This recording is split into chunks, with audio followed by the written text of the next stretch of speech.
on this Here's the thing. thing, Loco. I'll give you the analogy here, bro. Go ahead. Your problem is you know Bjergsen too well. And so the problem is you're tuned into his frequency and he doesn't know what he wants. I can tell you because I look at the junglers he recruits. Who does he recruit? He always recruits the guy who's the opposite of what he just had, isn't he? He gets the young guy who's fresh, who's a carry jungler, who's going to come in large and charge. And what does he do? He's like the nagging wife who just breaks that guy down, grinds him down. So eventually she's like, okay, honey, I guess I'll just put out the trash. And then all of a sudden, Bjergsen's talking to his girlfriends, Jensen, like, yeah, he never just like sort of takes charge, you know, and I have to decide everything. Oh, it's bloody the same problem again. Why do nice girls like me never meet a good guy? Bloody hell.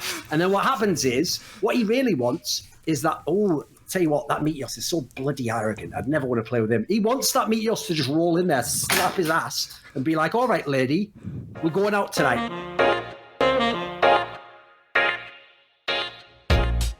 Zaboutine, you seem like a cool person. I'll be interested to talk about you because I know you watch the games. Coach of Optic Gaming. Hello, mate. Yeah, hi, how are you? Not bad. We've had you on the show before, so return guest. Yeah, exactly. I was with Empire, I think, the last time. Yeah, it was a banger. Thanks for the invitation, though. I appreciate it. It's all right. Here's one thing I've noticed, mate. There's actually something I've noticed across all games is French people love to argue. Now, I love that, by the way. That plays right into my wheelhouse, mate, because I've noticed it's the same with your mate Duke over on Splice. Like, they just love to argue and nitpick and go in all the little details. But listen, that's what shows like this are for, if anyone doesn't know. Unless, of course, Loco's feelings get hurt. But we'll try our best not to do that if we can. We'll just try and let him sit over there like a good boy. I'm a delicate flower. Chime in. Exactly.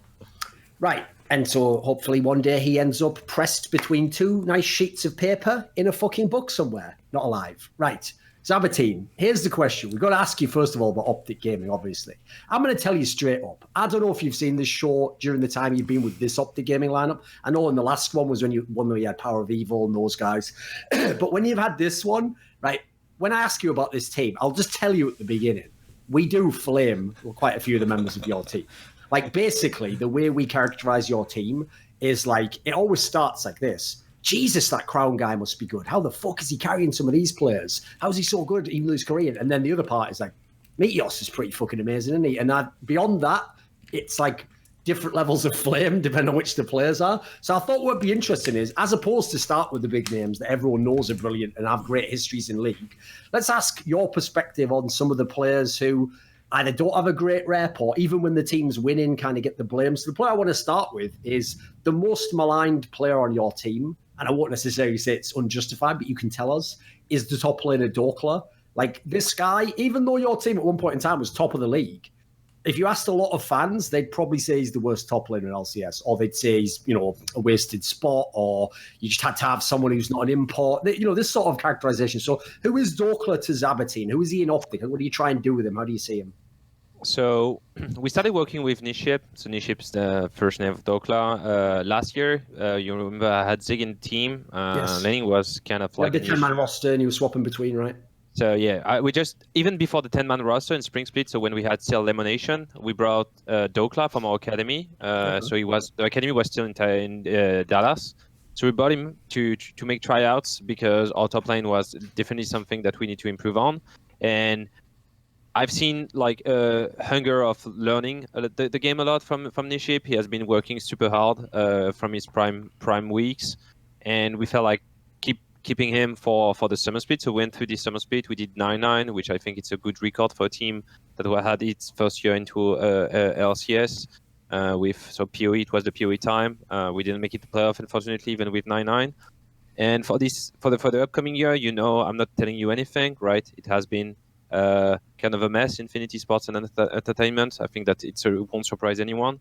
So our goal, that's where I think there might be, it's not a beef, right? But something I didn't really appreciate is the fact that I think, for instance, you, Loco, you've been mentioning a lot about like mixing the corporate Optic, like corporate state and the sports aspect of thing at the same time when you made, like, for instance, your prior observation of the teams. It's like, our Optic doesn't care. They're going to be bought, whatever. Right, sure. It's like, it's not because we're going to be bought or we're going to change the name or whatever. If tomorrow, I don't know, if Fnatic wants to have a second team in NA or whatever, the people that are working still care about what they do on a daily basis. And I think that's something that most of the people have been missing. Sure. So we went into a kind of a rebuilding year. So I'm not saying like we it's not a Team Liquid prospective of year, right? The things was to try to build something and a play style and a company culture that we could leverage on. And you don't start from scratch. That usually doesn't work, right?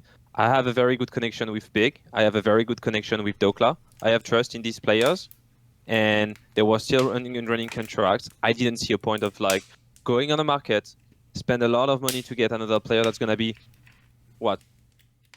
Okay, I think I get the gist of what man. you're saying here, right? Because basically, one thing I've noticed that both like coaches and then in games, like for example in CS:GO, we always have a designated in-game leader. You know, I've noticed those sorts of people are a lot more forgiving of players that get flamed because the premise is like this: if they understand what that player does and he does, in their opinion, the job that they ask him to do, then they don't mind if he doesn't have all the bells and whistles and isn't a sick player and isn't getting all the highlight. Because their logic is, right, I've got that position taken care of for now. Now I can work on this other guy I'm trying to bring in the team or something like. Is it something along those lines? Like, what's the premise of what Dokla's job is in Optic?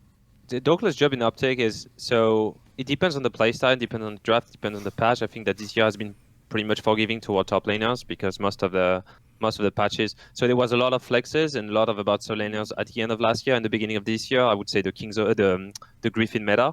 I think the game has mostly switched to other lanes right now. I think jungle is very important, for instance. That's why I think we are pretty good as well as at the game for now.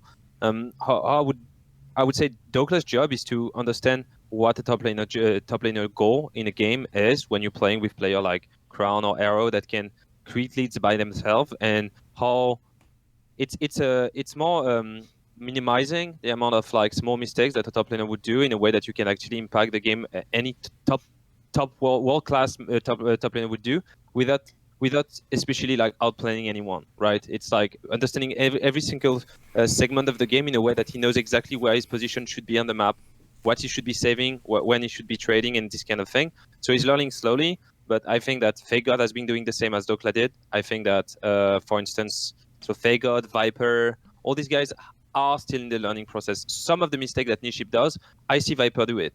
Right. I see Viper do a lot of the mistake that Niship does. I see FakeGod making a lot of mistake that Niship does. So I think that's more so learning top lane is a very hard job. And obviously, if you compare these players to Hanser that has a lot of experience, if you compare these players to Someday that have a lot of experience, they're going to feel weaker because top lane is all about playing on the edge and knowing when you have to stay and when you have to go from your lane to actually impact the rest of the map. And this is not a simple learning because you have to understand the big picture and your role within it. While, for instance, an ADC, yeah, you take, I don't know, give me Tactical at TSM Academy. This guy pops off. But the goal of an ADC is much more straightforward, right?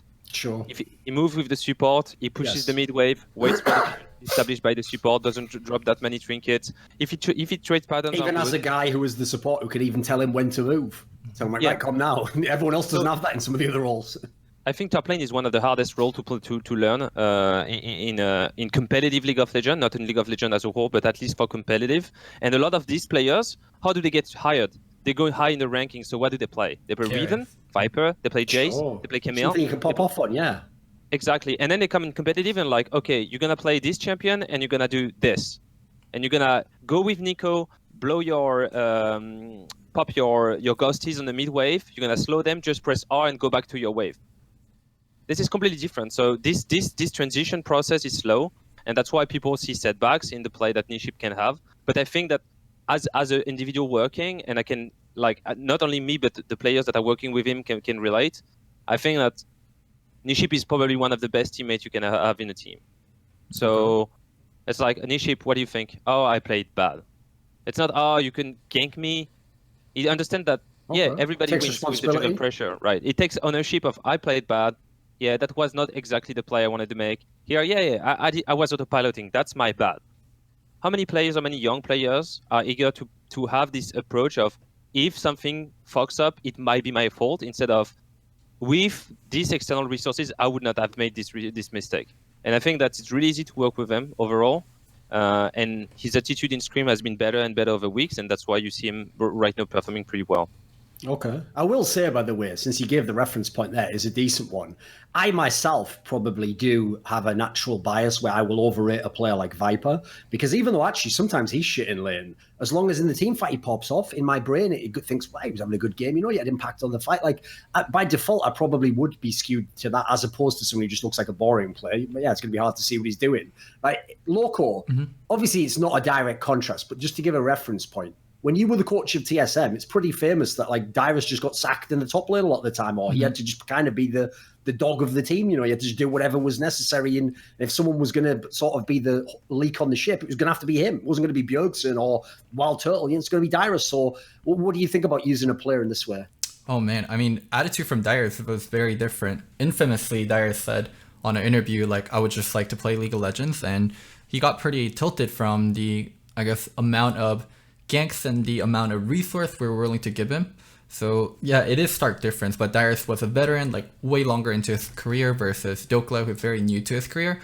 And going on to my criticism of Dokla, I actually agree with Zaboutine when Dokla plays his tank role and he plays to minimize damage from top lane. He actually does it really well. I think he's a great Poppy player, and he's just a good tank player in general. Where I had so much criticism for Dokla is whenever you guys played carries topside, like whenever you guys would play Irelia Sejuani, I thought that was one of the worst Irelia Sejuani performances. Like, I think that's where a lot of my distaste for Dokla as a player came from, where sometimes he would be put on carries, he wouldn't know how to split push, he wouldn't know what to do with resources, and sometimes got some jungle attention, right? Sometimes Meteos went top, so it's not like he had never had any on when he has a carry. Sometimes he gets jungle attention, right, Loco?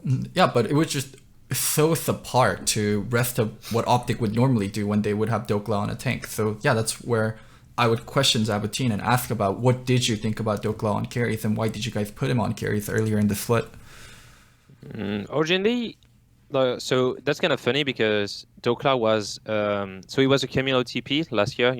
People put stickers on players, so he was a Camilo TP, then he was a Jace TP, then he became a Yorick TP. By the way, just because of the French accent, he's saying OTP, like one trick pony. OTP, just in case people were confused by it. Yeah, sorry. And then he switched this year. He had great start with Poppy, and suddenly was a tank player that you should invest resources in. I think that what was very hard for us in Spring Split, and you have to remember all of this, right? Because like we have no, we've been done 80% of the year.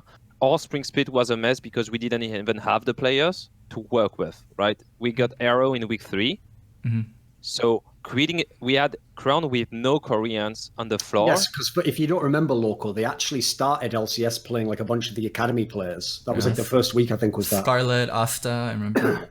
Yeah, exactly. So it's very hard because, as I said, my perspective on top lane is it's a very hard role to understand within the big picture. And investing resources on top lane opens your dragon, opens your bot side, opens a lot of things, right? Everything has a cost in League of Legends, and you can't just trade. Oh, we have an Irelia, just Sejuani forgets the rest of the map and just gonna 2v1 lane. Right, most of the early players are gonna play extremely cocky because they get resources, they can heavily speed push. But there you have earlier player that like to group as well, like push top, rotate to mid, pop the ultimate, try to get a kill on mid lane. So it really depends on the player's perspective, what he wants to do with the champ. I think that, for instance, I consider Niship absolutely great on Irelia. I think he's a really, really fucking good Irelia player. But you see one game on stage, Loco. You see one game. That's what I have to judge him off of. Yeah. I don't have access to your scrim. No, so I understand. I think the tweet from Mark Z was really right about like how much guys you can see from a player. But I swear to God, this player is absolutely great on Irelia. It's just you're gonna see one performance, and maybe for some kind of reason they're gonna get mid prio. They're going to track the Sejuani on the bot side jungle. They're going to see Sejuani on the bot side jungle, and they're going to dive the Irelia, right? This is whole macro play, and say Dokla had no chance. But then he sacks a wave. He's not as strong. You know how young players are on stage. He's not going to feel as strong as he would be normally. He's not going to call for more resources while he should be doing it. This is the small mistakes that eventually create a really bad performance from a small mistake. That's a team mistake. And that's why I feel like it's really hard to state things like, Dokla is a tank player, or he's bad with such champions. I think that it's better to say that Dokla has been performing pretty well with champs such as Aatrox, Poppy this year, right? This split. And we haven't been, as a team, able to pull more carries right now. that's what we've observed from the outcome, right? This is a result-based analysis. And I give you the insight, which is he's great on carries and he's great on tanks. He's making, from the scrims I watched, the same amount of mistakes overall than all the young LCS top laners. And because he's a great teammate, I think that his curve is pretty good, and I think that you can expect Dokla to be a good top laner in the future. That's what I think about Dokla. Just on what you said at the end there, here's the thing. This is the difference, Zaboutine, between being a coach and being in the team and knowing the players and being someone who isn't, which is I'm not going to do any of the stuff you just said. Like, I could make every sentence perfect. You know a concept? It's a concept called E prime. It basically means you take out the concept of is from any sentence you say. So instead of saying like Dokla is bad, you would say Dokla seems bad to me based on my experience of his play and the information I had. But the problem with that is like that, first of all, it's about 4 sentences as opposed to 3 words. And secondly, it's not entertaining at all. No one wants to hear that. Like no one wants to hear a fucking Loco has been only playing the one split, and in scrims he's very good. Like no one wants to hear, the shit at the end of the American like commercial for like drugs. The guy's voice who just, like no one wants to hear that, mate. Like it's not entertaining. So I get that it's frustrating, but that's. But how can you say it's bad? He has been carrying, like he has been. Here's the as other a thing. Young player, he has been carrying game by himself on Yorick last year. Hard split pushing. He has been 1v3 with Fiora. Definitely, he has his pop-offs moments. Right, and he had really troll performance. He had done some in the middle of 5 men and just straight died and stuff like this. So, like at the end of the day, my question is, what do you want me to say? Why don't you listen? You did a great job. You should do exactly what you just did, and we're going to do what we do. Because the other part I'm going to say is this, right? Here's the other thing: is even though that insight was interesting, like you know what? Maybe later, if he has a great Aurelia game, I'll think to myself, "Oh, Zaboutine actually said he was really good on that scrims." Until that moment, though, I'm not going to treat him as though he's a good Aurelia player. Like I have to actually see that in the game. Because another thing is, mate, and come on, you can obviously admit this. There's plenty of players that are fucking amazing in scrims. That's why they're literally called scrimbox, mate. Like, they're worth nothing in real life, scrimbox. It's only worth, the exchange rate on scrimbox is nothing to fucking a million. Like, it's shit. The only thing I care about personally, like Loco might care about, but I only care about what people do in the official games. I'm not here to hold people's hands, to give them fucking participation trophies. I'm only here to watch winners in the game. So I'm not hating on Dokla. To me, he's just one of many players that I don't particularly see as that good. If he has all this extra element, I tell you the way someone like Dokla wins. Either he carries more, like you're saying, in which case the narrative will eventually... It's hard. It's like turning a steamboat, It doesn't turn instantly. A narrative sort of gradually changes, but you can see it happens over time. He either turns it around like that. I think Crown's a great example of a player who's turned his narrative around. And it'll happen naturally, in which case we'll have to admit he's good eventually. We'll just be a bit behind you because we don't see all the shit he does privately. Or the other part is... he could be the same player he is now, and you can just go and win the championship. And you know what? At that point in time, doesn't matter what the fuck we say, mate. He'll have the big trophy. He'll be kissing that. He'll be a champion. Won't matter what we say at that point in time. See, there's a great way you can avoid our criticism. It doesn't matter at that point, right? I told Haunter this. When I used to criticize Haunter, I actually messaged him when he won the championship and said, ultimately, mate, I wouldn't even give a fuck what I say. If you won the championship, you think whatever you want. Who cares what I said, right? I think you mentioned a really good point here, which is I do not like. I think that's something that changed a lot because I had exactly the same type of analysis as you, right? When I was a caster, I was like, yeah, cool, we can do whatever the fuck we want in stream. Sure. What's the result? What's the stage performance? So unfortunately, you and NA are BO1, which is kind of harmful as well for the player performance. It's really hard to read them. But overall, I feel like it's more important to speak of Optic as a system, right? A team is a system with different.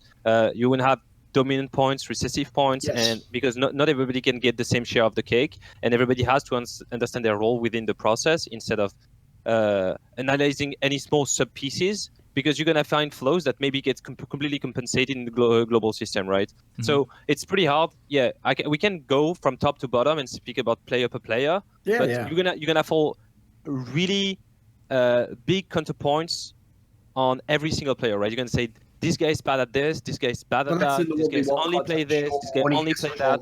Yes, we get that. But at the end of the day, because it's BO1 as well, we pull 5 champions. Yeah, we pull 5 champions, we pull 2 drafts a week, we put 18 draft a split and 36 a year. Mm-hmm. If we don't make it to playoff, and as so far we haven't been making playoff.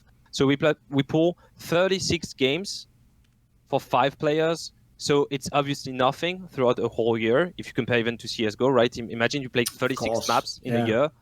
So that's where. For anyone who doesn't know, the number if you were a top team, the number in CS:GO would be more like you might play like 60 maps in like 3 months or like 5 months or something. You play a lot more games. I was speaking with Happy in France about that. It's like the rhythm of CS:GO can be completely like just mind blowing. But just to come back on this point, it's really hard for me as a coach to come here, and I'm gonna answer with like you're not gonna like my answers because obviously it's gonna be.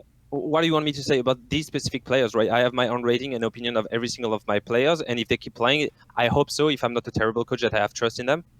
So I have trust in what they can do, and then it's up to me to create a system that's going to make them show the best version of themselves. Here's the thing, right? You aren't here to battle Loco or me, right? And decide who's right and who wins on the player. I would say exactly what you've just said. I just want to know your perspective on it. Like, how is the system in Optic? That's why you notice I didn't say, is Dokla a good player? I said, how do you see Dokla? How do you use him in Optic? Because I'll give you a contrast, right? One of the craziest things ever is there's 2 players that actually I end up getting completely maligned as to how I rate them, right? It's 2 players. I'll take 2 Fnatic players because obviously they're a pretty spicy team to pick, right? And the 2 players are Whippo and Reckless. Now, what's funny is if you heard anything I said on a podcast up until like halfway into the spring split of this year, a fan would say, I hate Whippo. I think he's shit. I'm over it. I think he's overrated. That's because everyone else talked as though he was like fucking the shy, like, they made out as though he was like some god who just understood the game every time. And they did things like, when he would just push up constantly because it would work, they were like, he's a genius, he just knows when to go in. It's like, and I could see that this is nonsense, right? But then the other player, in terms of Reckless, what's funny is if you look at the system that this team used, Fnatic, well, sometimes, like in the spring split this year, they never played to top. So then Whipple looked shit. So then all the fans of Fnatic, even fans of Fnatic, were flaming the fuck out of this guy, saying like, oh, it's just terrible, and like everyone else is having to carry him, like Nemesis and Reckless. And now all of a sudden I have to be like the biggest Whipple fan in the world and be like, well, no, obviously if they're not playing to top, and you look at the champions he plays, and he is a player who tends to overextend if he's left on his own, and doesn't have jungle attention, you're going to see he's going to have problems. He used to have Caps pushing in the mid lane all the time, relieving some of the pressure. So then you go to the other side of the equation. It shows how, again, the opinion can flip. So if you only tell me Reckless is the best AD carry, I'm going to sound like a mad hater because I'm going to have to tell you all the reasons he isn't.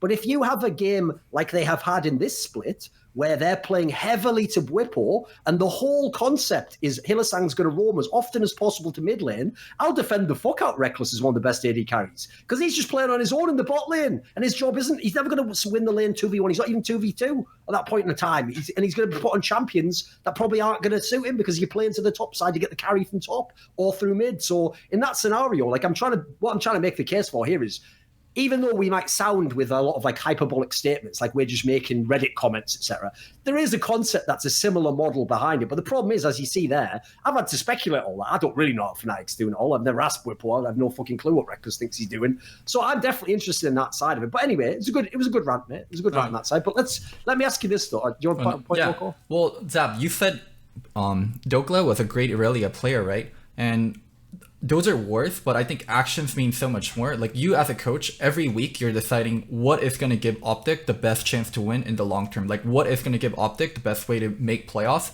And you, by actively not picking Irelia and opting Dokla into more of independent champions like Aatrox recently, aren't you also saying with your actions, like, we don't believe in his Irelia, like, we don't believe Dokla to play carries? Loco, I'll just mediate, because based on what he said earlier, if I'm wrong, correct me on this, Zaboutine, but I think what he implied earlier is it doesn't matter if in scrims Dokla's amazing on Irelia, because if that doesn't make concept if that doesn't work in the concept of the system that they're playing in Optic, like for example, like he said, some of the players prefer the group, they don't want to split push on Irelia.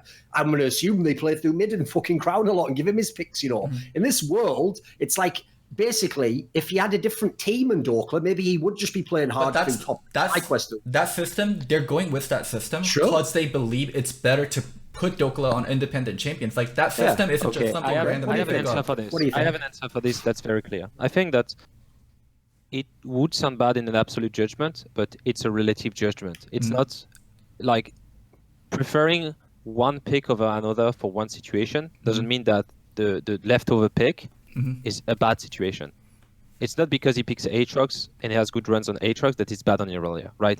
Is relatively on this situation, this draft against this team, will have more options with a champion like Aatrox than with Irelia. I think that's very important to point out that it's a relative judgment of two different situations that can end up good, right? Because if we play Lolly and Scream, there is a game when he's 16-2 and he's just taking the game by himself, right? But then you look at all the factors that needs to happen for this to happen, and you're like, are they easily reproducible? Oh, maybe not. How Or are good they is obvious? You know, like if you know the guy's going to split push on Aurelia, and I'm the other team, I have a pretty clear idea as to how to play against you. And you have a champion, they have globals, and they, for instance, they picked, I don't know, Twisted Fate, and you're like, yeah.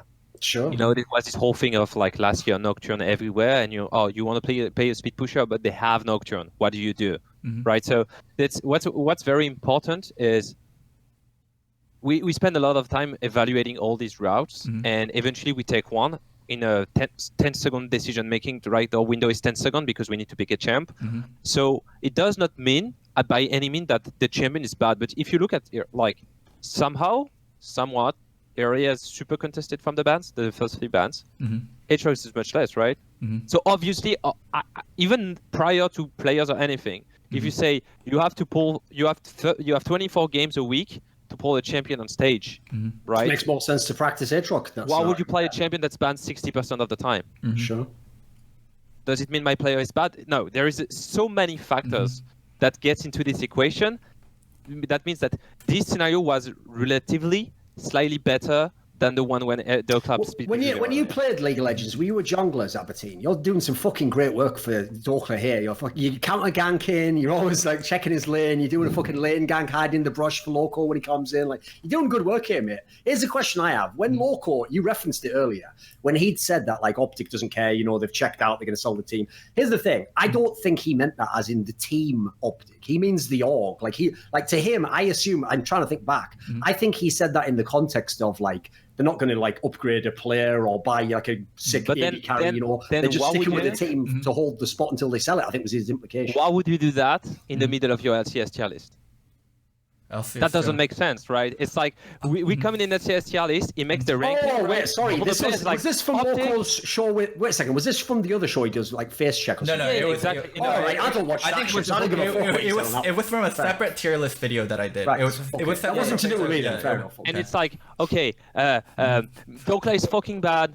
Meteos just got benched, so he must not be good. Kronis was did he really say that? Did he really say Meteos got benched, so he must not be good? What a cocksucker Loco is. He's just a Reddit. I'm not sure. No. Okay, go ahead. I'm hyperbolic on this one, but then it's like, exaggerating. I'm gonna be straight with you, and this is quote unquote, right? It's like, I'm gonna be straight with you. I don't give a fuck about you. You're gonna sell the spot. They are not interested in their League of Legends anymore. We are humans, right? We're still working. I'm still working my ass off every day. I'm losing my hair because I'm working too much. I'm too stressed. I'd like to, being honest with you, I'd like to have some holiday, but I'm working my ass off, and look what, we're still in the playoff run in Summer Split.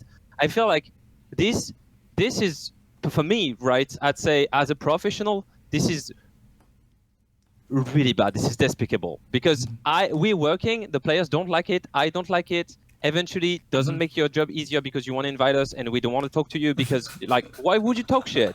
You can say the corporate system of Optic is terrible right now. They don't know what they're doing with the org.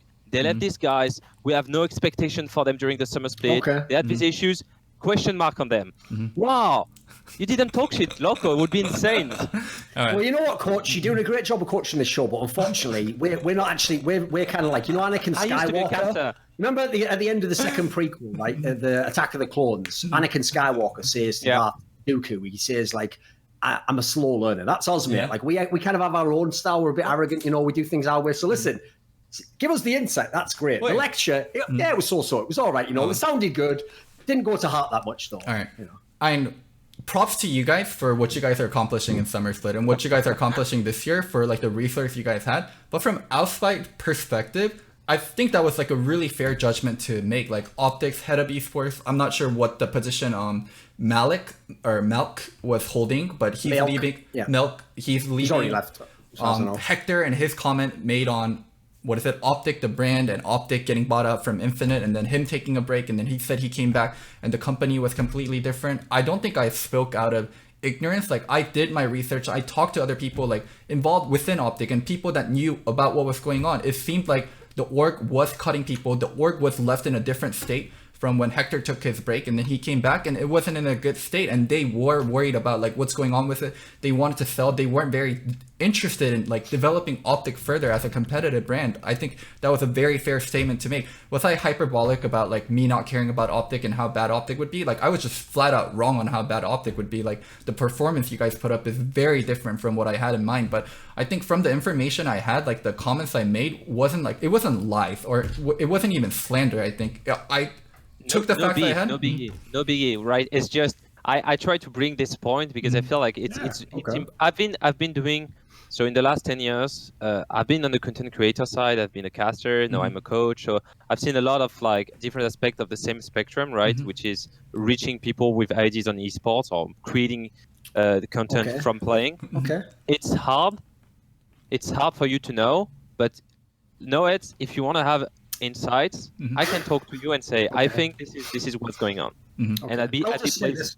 Listen, I know you tried to like relate to us there. Like, listen, I've been doing content creation. I'm just going to say it straight up, mate. I do content creation that the whole world can see or disagree with. You were French, mate. So what you did is you just watch the games and go, oh, Cabuchad, la la la, he is fucking owning the shit. Like, yeah, you had to just please all the French people, mate. If you please all the people in your scene, you can have them on your show. They can talk to you. If you piss off the French people, you've got nothing. That's the whole scene. You're not having to do Germany, all this stuff. Like, listen, mate, in this scenario, I'm an entertainer in a different world here. That's all I'm saying. Okay, so you stay in your lane. You're doing a great job as a coach. I'm never going to be good as you as a coach, mate. But you know, over here, I'm like Cormer in this world, mate. Don't tell me how to do my job. So anyway, here's the thing. I personally don't give a fuck. I don't care what Loco says. I personally don't give a fuck about most of the Optic players. I just like to watch people play League of Legends. So let's talk about League of Legends. Let's tie that in, right?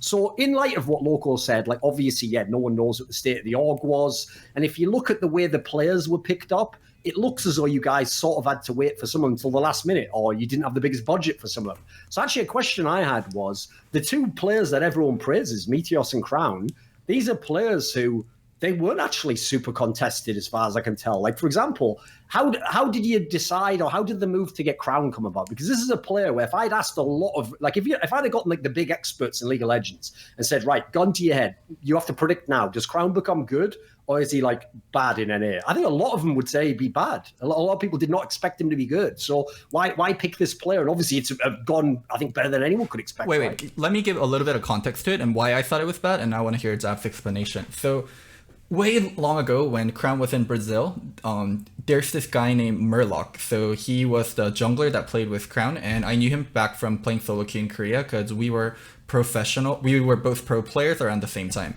And he was talking to me and he said, oh, I want to go to TSM with my friend. I forgot what Crown's name was back then. It might have been Shadow. Yeah. So I want to go with Shadow. So it was Shadow and Murloc, and they wanted to join TSM. At the time, I had Bjerg, and we were looking for a jungler in Torrent, so there was no way we were going to pick them up. But I still listened to him because he was an old friend. And then he was talking about how they were carrying in Brazil, but they hated like playing with Brazilian players because they felt like we care so much about the game and we want to improve, but it seems like people around us don't feel that way. So with that knowledge and knowing Crown, like how much of a grinder he was in Korea, I thought there's no fucking way in hell this player would work out in NA, where in NA, it's a little, we can call it lazy, but it's a little bit more about work balance. Like we don't expect players to have no life at all, just play scrims. After you're done with playing scrims, go play solo queue and then sleep and then repeat. Like that was the expectation in Korea, and that's the expectation Crown had for himself and for players around him. And working with players like Meteos, like infamously like didn't want to scrim sometime on P1 because he had a WoW raid. Like, and I just thought that there's no way these personalities would mesh and Crown would do well in NA. And yeah, I think it's extraordinary that he's doing well in NA. I think there is a lot of things. It's a very wide question. So we're pretty much, we had a list of players who we reach out to, right? No surprise on the good mid laners' names, right? So we reach out. Some said no. We still had the shortlist. Among Crown was here, and we got in touch with Crown. And we just spoke to him. It's like, oh, is Arrow still around? And we're like, not yet. I was like, oh, would be good. Okay. So the next day I wake up and Keelan comes to me. It's like, Zab, what do you think about, we try to have Meteos, Crown, and Arrow. And then Arrow Then we have someone who speaks fluent English and Korean, so we don't need a translator. He can adapt to the culture. Arrow knows his home at Optic. He's gonna just go back perfectly fine. And then we can actually have these two players to go to medias and saying, "Oh, we have a sports project," right? Because the thing that Will cares the most about is the sports project. Like, he doesn't literally, when you speak to Will before starting the season, he doesn't talk about contract, money, perks. He spoke, how do you do reviews? What's your prior aspect of the game? How do you want to train? What are the scream timing? Do you third block a lot? How am I going to be housed? Can I live next to the house because I'm streaming a lot, and stuff? All these questions, right? Nothing about like most of the players just talk about money. He speaks about all these things, right? Because he experienced. So we came to Will and was like, okay, and it's kind of a package actually. This is how we got them. Like, I'm not lying. We came with the idea and we went with we had a set budget, right? From you understand Infinite happened, and we just went, okay, guys, we reach out to the three, and it was, you can play with both of these players, okay, for such amount of money. This is what we can deliver. Okay, so we came to Arrow. What do you think? Okay, and we went to Wells, like, okay, and this is how we got the three of them. What went through our mind for Crown is I've seen the gauntlet of last year. For me, the signal that made me think that Crown is really an insane player. Look at the run they had. It's a BO5 into back-to-back SKT, Kingzone with BDD and Griffin. So the guy had to play back-to-back Faker, BDD, and Chovy, and went to Worlds. And if you look at the laning phases, I was like, this guy can't be bad. As much as his season has not been a great record, that must be something outside of the game. Because from the game perspective, you can't do that if you're a bad player. So then my plan became completely different, which was, how do we make Minho happier? How do we work with Minho in a way that living as a League of Legends professional that already won Worlds is less of a burden of an experience, right? How do you make his life easier? And it's actually all about this NA life and work balance.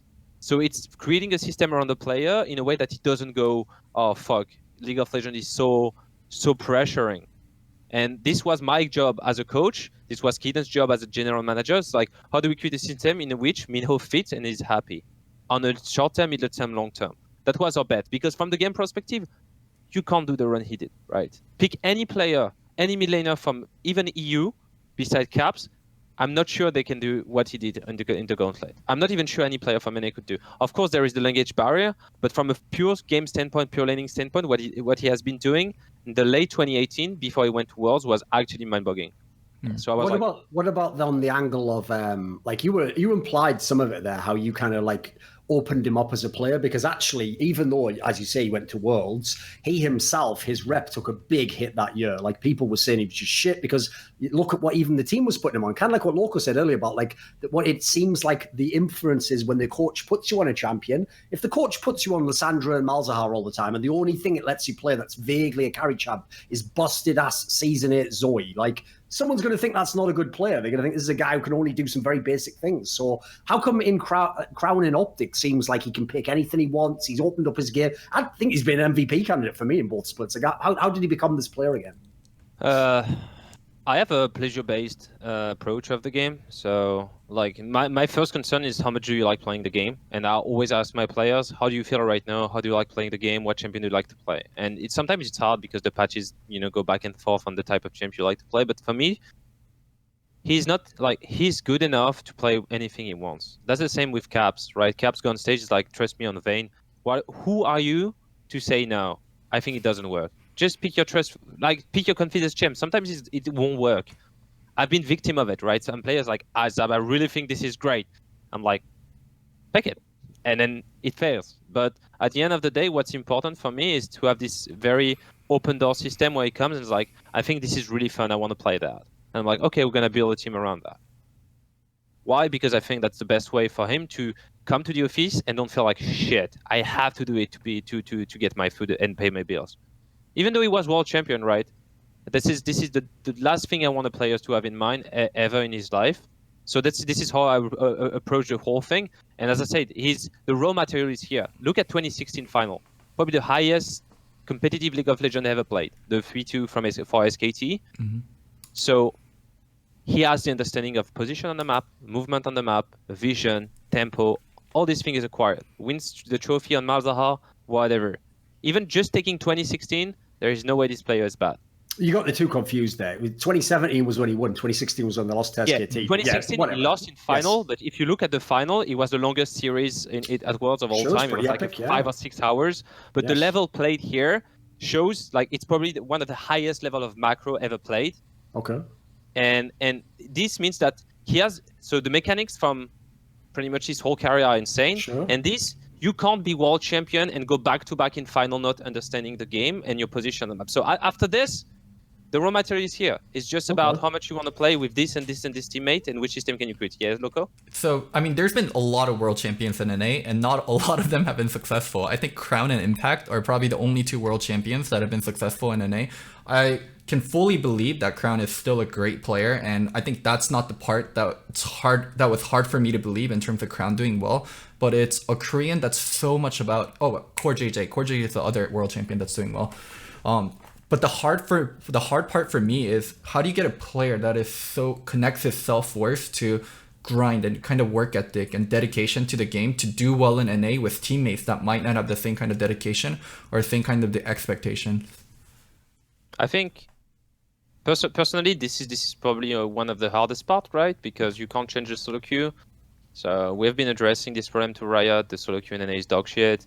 They don't want really to address the problem. They feel like suddenly they're really deaf about it. I think that there is a lot of things that we could improve, the in-house system, all these things to make the experience better. But at the end of the day, this is what I said as well, right? I'm not just soft to Minho. I say, you came to NA, you accept the rule. You can decide whether or not to play the game, but you have to accept the rule. Here, it's not going to be about grinding 24/7. If you want to grind 24/7, Korea is open, man. Just find a job, right? This is as well the part of the coaching. You're not always soft and welcoming and warm. It's like these are the rules of the game. You play them or you don't. Sure. That's it. Because I have no solution for that. So either I help you finding your own pace within this, and we can play a little bit with the rules to make them fit a little bit better, like your emotional state. But at the end of the day, if you want to play 60 games of solo queue a day, go to Korea, because there is nowhere on the planet where we're gonna have slow queue time, low ping, a huge amount of game, and huge quality of game, and especially not in NA. And if you go to EU, I'm from EU. The quality of solo queue is probably half of the one in Korea. So stay in Korea, or you won't ever find the same quality of solo queue. So here, it won't be about the grind, and you have to accept it. So then, how do we fill your time? And that's the whole thing where, like, that's where my job starts pretty much. Okay. Right, on the other side, like what Loco implied there, where one of the reasons he thought Crown also might not succeed is because he'd be paired with Meteos, right? Now, to be fair, this is a bias problem that Loco has himself, which is that he naturally has this like bias against Meteos. And you heard the way he described him there. Like, you'd think Meteos was like it's like Loco's like the fucking conservative Christian mother who's telling like his like young daughter, like, stay away from that Meteos, man. He's got like a leather jacket and he's smoking and riding a motorcycle.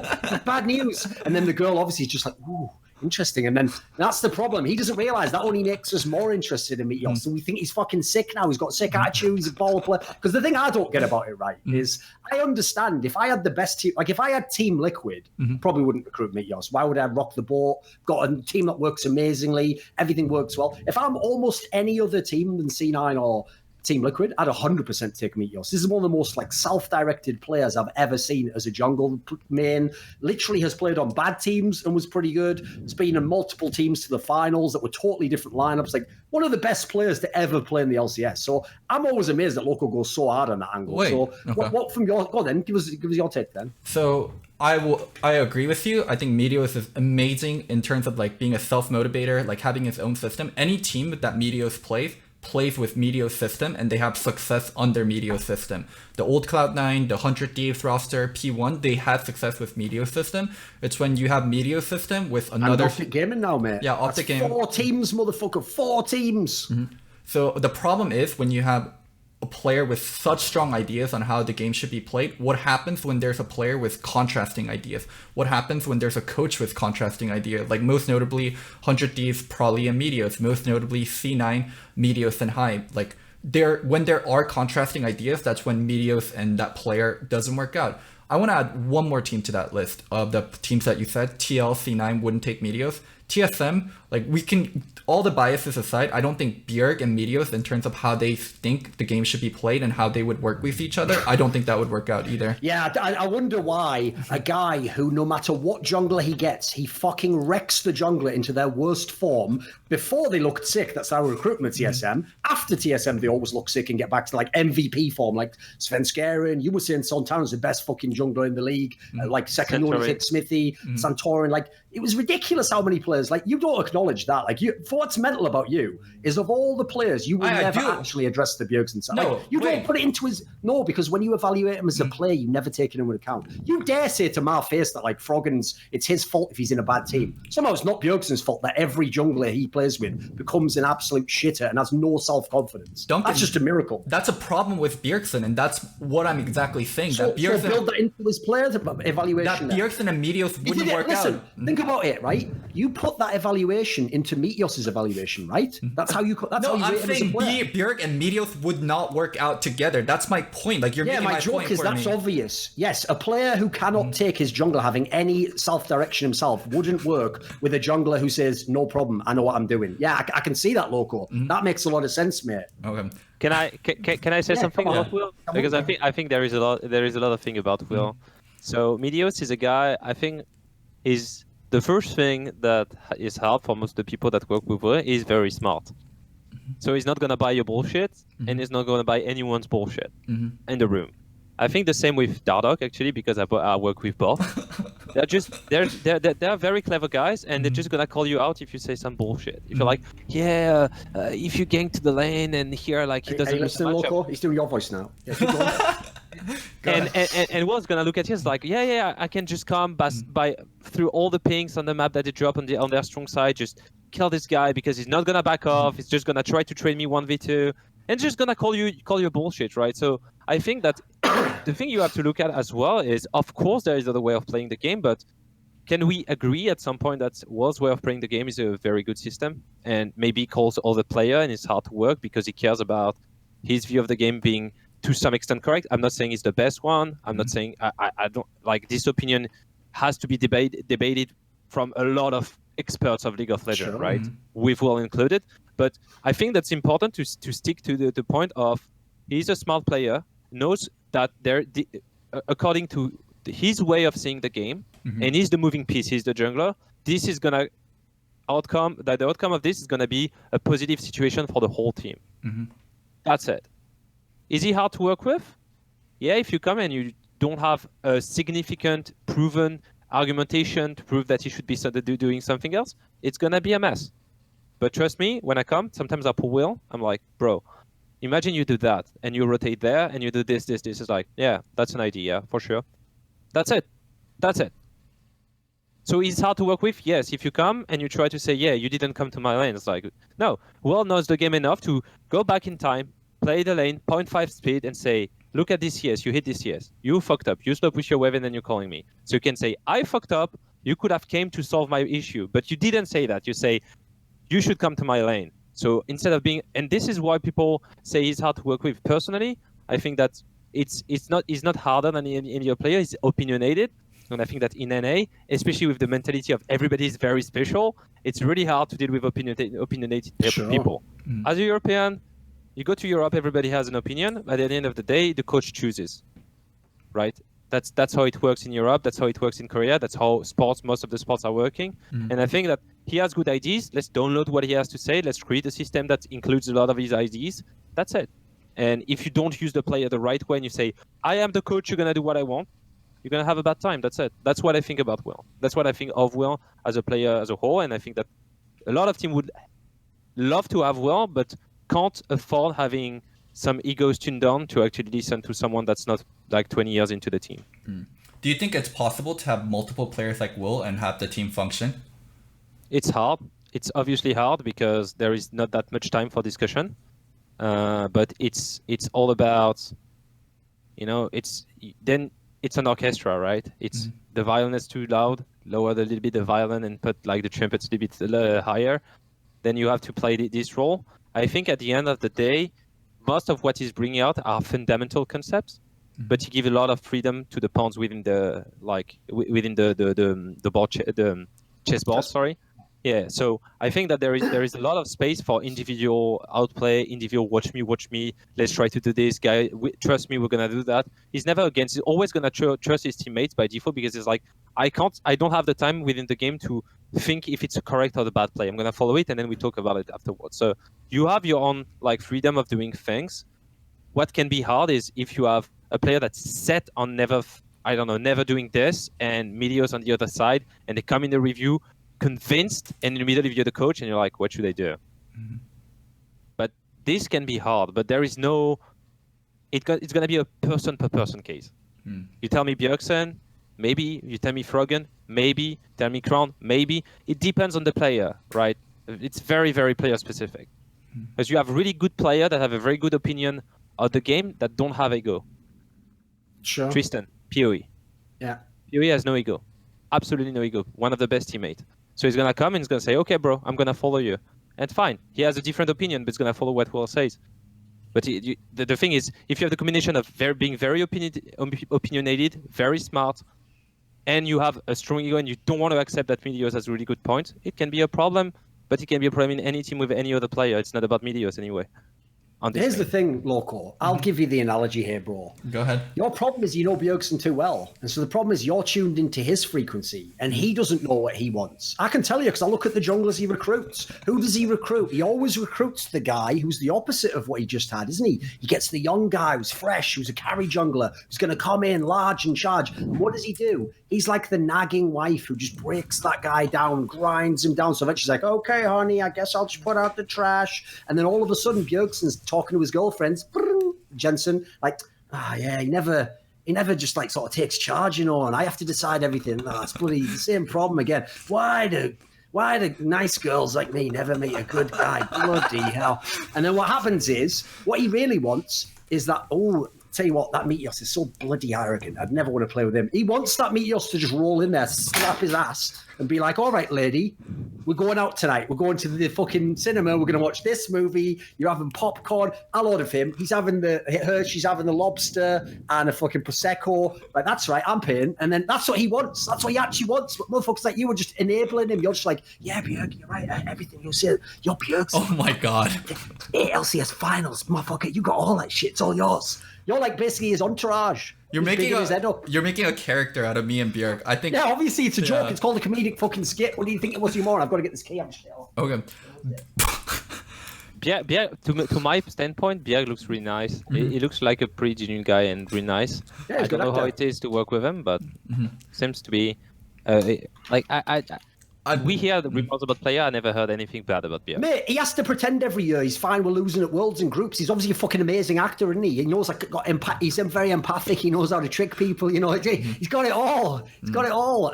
And he tricked Loco, so I already know he's got a little bit of fucking Weldon Green, fucking gold dust in his pocket. There, he just sprinkles him out before he comes in. The storyteller. I know all about this shit. The snake oil, obviously, a little vial around his neck that Weldon gave him. That's the problem with Weldon. Is when he runs out of the snake oil, like you have to get him back again for 3 months. Oh, we need more of that shit. Come on. Bring it in.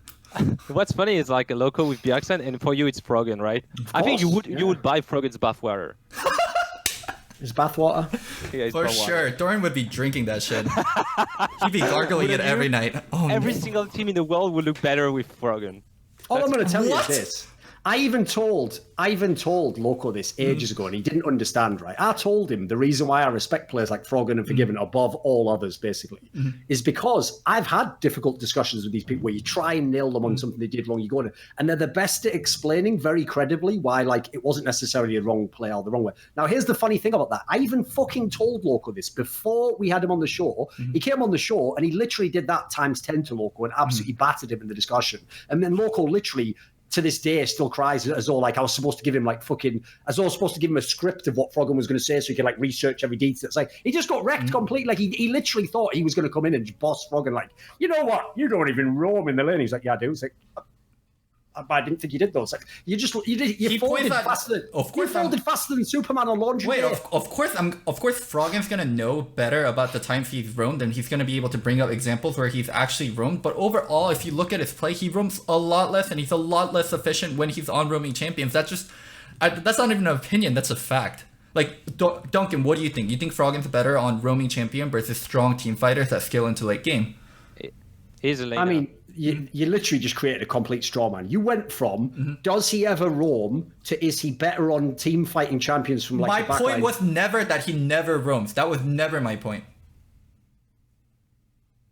Well, I'll just leave it to the audience to find out if you're a liar or not. You can see it's all on tape. We can go back to the episode. We can go back to the episode. Yeah, we can go back to the episode and see if I said he never roamed. Like, this is actually being broadcast on the internet right now. So luckily, I don't have to go like, shit, man. I don't know. Maybe he doesn't roam.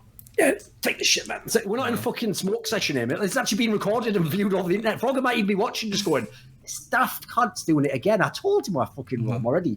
So anyway, put that to one side. I will just say this. Again, Locodoco, as usual, doesn't think in systems. Like, I'd be roaming all the time if I was on fucking Golden Guardians. Yeah, I don't think so, Sam. I think I'd just stay in that middle and say, I'll get the fuck away from that bot lane. That shit's like a war zone. That's like the DMZ from fucking Korea, mate. You don't want to go down there. No one's getting out. So anyway, what we'll do is this. Since we already started talking about that team, why don't we transition to talking about Golden Guardians? Because we're going to talk about all the other teams now, Zaboutine, and you can do what we do. You can be the ignorant outsider, just giving your opinions. I scream against them. I know much more. I still know much more because you don't know. You know more, but you don't know much more because you only see them play against Optic Gaming. I see them play against like some of the best teams in the world. So like we all have a different perspective. So anyway, this is the take, right?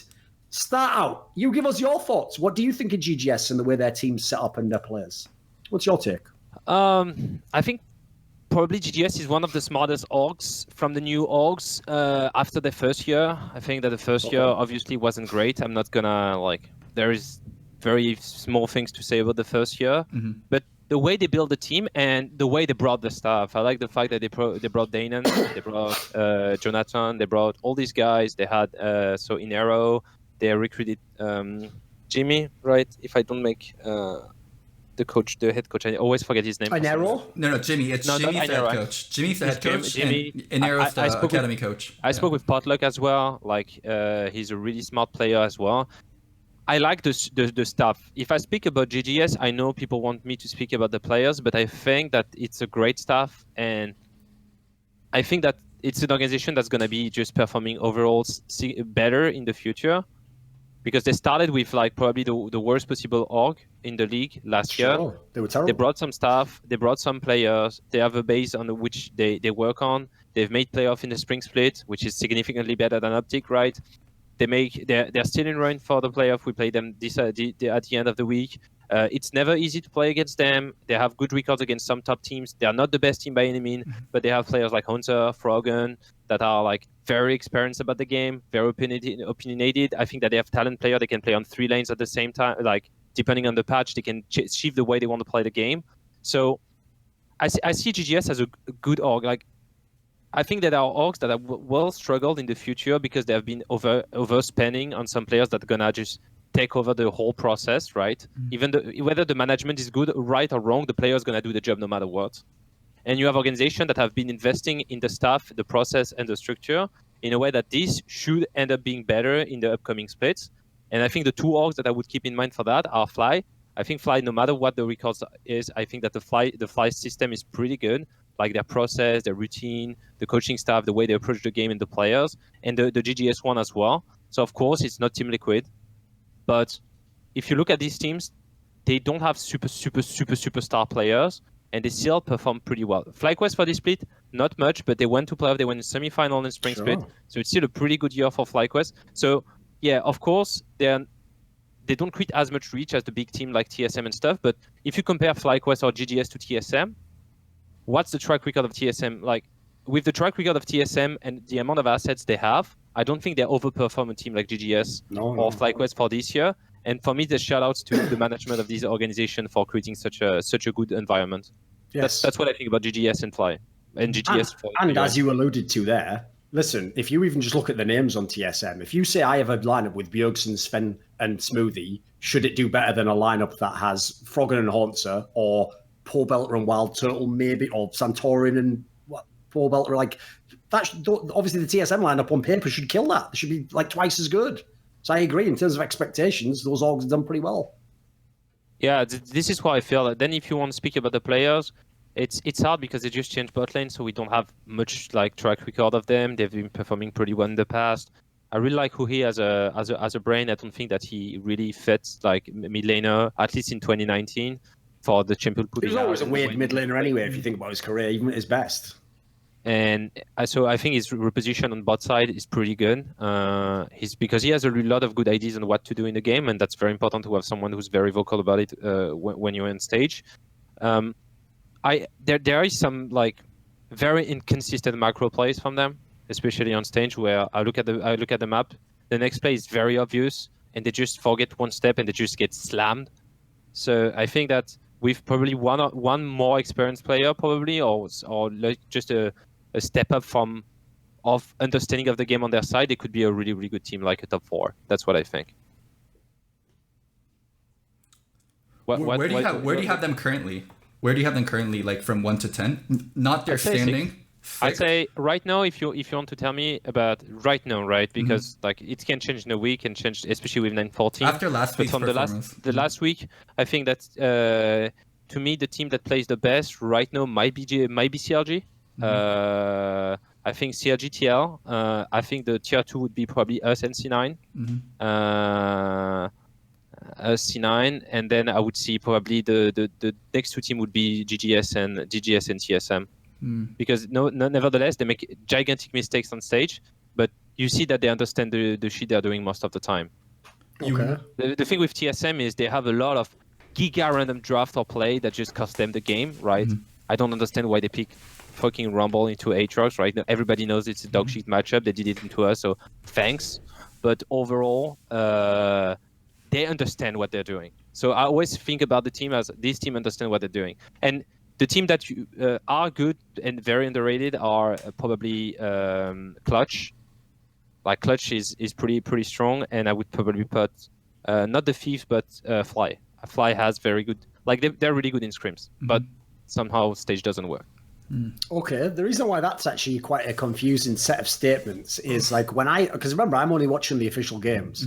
When I watch the official games of GGS, like I think they're terrible in terms of macro. Like this game against TSM was a perfect example. The amount of games, if you go over the spring split and this split, that they have where they're doing really well for loads of the game and they're going to win the game basically, and then they lose out of nowhere. It's like, I'm not joking. If I counted it, it might be like 8 games. Meanwhile, on the other side of the equation, especially in the spring, it was a whole bunch of the games where it looks like they're going to lose, where they would just win out of nowhere. So like that doesn't strike me as a team that has a good control over the game, understands all phases, like how you're going to transition from this phase to this phase to this phase. Like it's a thing that fans often make a mistake with, because they think that being in a good situation means that you should be like a robot and then from there you just complete it and win. It's like, that isn't how it works. Like coming from Counter-Strike, I can tell you, there's a lot of people who can plant the bomb and they can get into a situation where they have one-man advantage, but they won't win the game. They won't be able to execute because that's fucking really hard to execute the last part of the game, to close the game. That's why it's the best teams that can do that. It's the best teams that can come from behind and do that.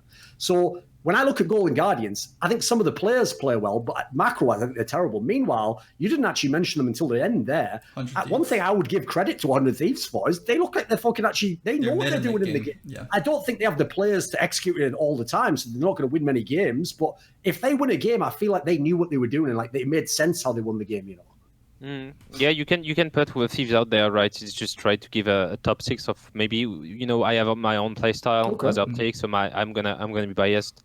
But overall, yeah, I'd say at least for the first 4 teams in terms of playstyle right now, I'd say yeah, the tier 1 is definitely CLG and Liquid, and I think that we're out there with C9 and but even though we have very different playstyles, C9 and Optic, I think that we play pretty consistently these days. Yeah, GGS is a weird org because they can look surprisingly good. I think they have some limitations on champion pools as well. Sure. But they have their own champion pool, which can be hard to play against. Like I remember Spring Split, they pulled Cartus into Lissandra. Like no one did that. They won against us. So. Oh, don't worry, Locodoco. I'm not even flaming now, mate. I'm allowed to say this. You said it on the show. What? Locodoco's actual analysis of Frog and win on Carthus was, why don't you just ban mid lane for Carthus? Like, he really had that as his analysis. Like, the only player in the world playing the fucking champion in that role, but, like, you're going to waste a ban on that. But yeah, whatever. For sure. That's like the classic Reddit move. If you don't have practice against a champion that someone's really specialized on and you can't prep for it, you should definitely ban that champion and put him on something more normal that you can't play against that you have experience versus. Yeah, I mean, that's not. It might be Reddit analysis, but I think it's very straightforward and things people should be doing if you don't know how to play against that champion or you're not going to have experience from it. Speaking more on the GGS part, like watching their recent games, like I can't agree more with like the macro part. They're in winning situations and they 50-50 Baron 3 times. And one of like this game really got me. and one of the core plays of Twisted Fate when you have TF, one of like the game-winning play later on in the game is you gank bot lane with TF ultimate. You gank a side lane with TF ultimate where there's a carry matchup. It's one carry and another carry, and then TF goes and kills that carry, and both the carry and the TF teleport back to Baron, and that's like the checkmate play. We can teleport there and then teleport back and create a 1v2 situation while not losing control on Baron. And GGS had TSM in that checkmate position.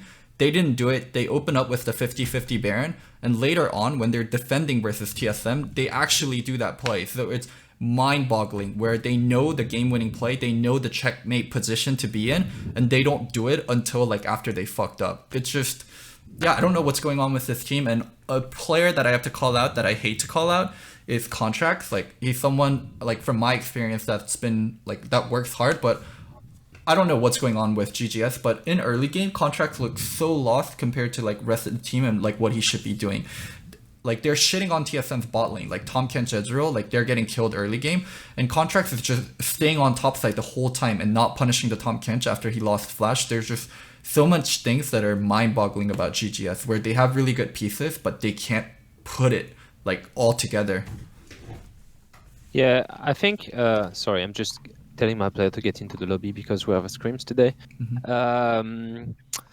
The thing is, I still rate teams based on how well they're gonna create leads. Of course, closing a game is hard. It can feel hard, but I think that's on the coaching staff as well to tell them, like, having defaults, right? You should have reps of these drafts. Sure. If you have a side laner that you can create a kill on, and you have a TF in your team that's sitting on the mid lane, and you're pushing the mid, be waiting for that like, play. Yeah, of course. It's literally like it's a American football repetition, right? It's like, you're gonna do this, send the ball to this guy, he's gonna throw the ball as far as he can, and you're gonna run and try to catch it. That's it. Yes, but no. Just get in the car, right? No time to explain. That's the type of thing where sometimes I come to my player, I'm like, okay, in this situation, I want this. No question, right? No question. You do it, you see how it goes, and then we see how we can improve. So if they're missing this, whatever. I still feel like playing against them, it's never easy, right? Okay. And I feel like maybe somehow... Well, actually, I've got a quick question while you're talking here. Like, this is another area where obviously the scrim angle is different, because another thing is, I would go ahead and immediately assume in scrims they don't make a lot of these mistakes. They probably just do close the game out. Like, there's no pressure in that way. Contracts probably doesn't have these issues. He's just sat at home playing on a PC in that sense. You know, there's not the same like the problem is, I always tell people this, like, the big problem is, if you ever feel uncomfortable, especially if you're a young guy competing in a game, and especially if you haven't had like lots of years of experience to go through this, etc., it's like you either panic or you can't think properly and there's too many ideas going around. When, like, in that scenario, that doesn't happen in a scrim. In a scrim, you just play. You've been playing League of Legends your whole career. Like, it's obvious what you do there. But the problem is, so I can see if you play them in scrims, maybe they do this and they get in the winning position and they win, and you think it's a pretty good team, you know. Whereas, like, maybe I could even guess the other way around. By the way, I would guess 100 Thieves is probably actually benefiting from a bunch of teams having that problem, and in scrims they probably get fucking wrecked. I think the thing that I personally do is people, and that's something I really despite in NA, is whenever the team whenever you're in deficit state, I think that the game is really exciting, because that's the moment when you prove that you are really good fundamentals of the game. Because the only way to catch up in League of Legends is to catch enemy off guard when he shouldn't be there. So you have to understand where the enemy should be, right? Which is one of the hardest thing. It's playing from behind is much harder than playing from the head. And one thing that I really don't like in NA streams, I don't know if it's the same in EU because I haven't worked in EU, but players tend to run it down a little bit and kill themselves to actually just catch up by team fighting. But if you just run at the enemy on their vision and you start a fight, there's like 5% chance you're gonna win it. So Scream usually end up in a more obviously bloody, but not only bloody, faster and easier way that they would do on stage. And when people are trying their best to defend, this creates this kind of imbalance when you see like low-level team not knowing what they have to do. And what's very important is, imagine, I don't know, your team, you're a coach, whoever you are, your team is just running mid, and you have one player, one per one, just killing himself on the mid wave, and you just finish the game. What's very important is to ask the player, what was the play, right? what's very important for your players is for them to be able to understand what was the play, no matter what the enemy did, to understand that what the enemy will try on stage is to catch you off guard. So what does that mean to be on guard? Where should you be on the map? Where should be your vision? Where should you push when you should push the wave and stuff like this are the crucial part of the review. That's in some teams, in some reviews, because we're all tired, because we're all humans, just go, GG guys, we created the lead, they kill themselves, go next. And then you go and this is a scream, right? Yeah. This is 80% of the NA screams are, we created the lead in early game because player traded too much and they didn't respect the jungle. We got 5k gold lead, you push the mid wave, they try to engage on you like monkeys, you kill all of them, good job. And then you go on stage and they don't engage, but they stay in the bush and you don't know if you can push. And you start freaking out. 1 wave, 2 wave, 3 wave. Oh guys, we didn't have Baron, it's a 2 Baron game. Enemy scaling, oh shit, we need to do Baron. Let's try to 50-50, ah shit. He had smite, he had flash. Oh, we're gonna defend. Oh shit, someone died and we lose the game. That's most of the NA games. So what's very important, and I think that's most on the coaching staff, is just, I'm not saying I'm doing perfectly, but I think that's the general concept is, how do you close this game, right? It's exactly the the newspaper chess game where it's like mate in six movements. Right. Mm-hmm. That's what you want to do. The players should always have this. Okay, I want to be able to checkmate in 5 movements after this, because the game should be over if we do the correct play. What are the correct play? And GGS just need that. But if they have that, trust me, they're a really good team. I swear to God, they're not bad. Sure. There's like I'll give you a quick example of exactly the phenomenon he was talking about there, if people want to know like how it would work, because this might, if someone doesn't know this story, explain this team to someone, right? One of the most infamous teams that I think like fans always used to shit on, but they were actually way better than people thought, was when Ninjas in Pajamas, famously when Bjergsen went to NA and the Lemon Dogs guys came to Ninjas in Pajamas, and they had this team that had, think of this fucking team on paper: Nuke Duck, Mithy, Freeze, Zoro Zero. The problem they had was they never had a consistent jungler, because they kept using these junglers that were all 17 and couldn't play in LCS, right? But those 4 players, no joke, these are like all pro level players in LCS, and they were in Challenger.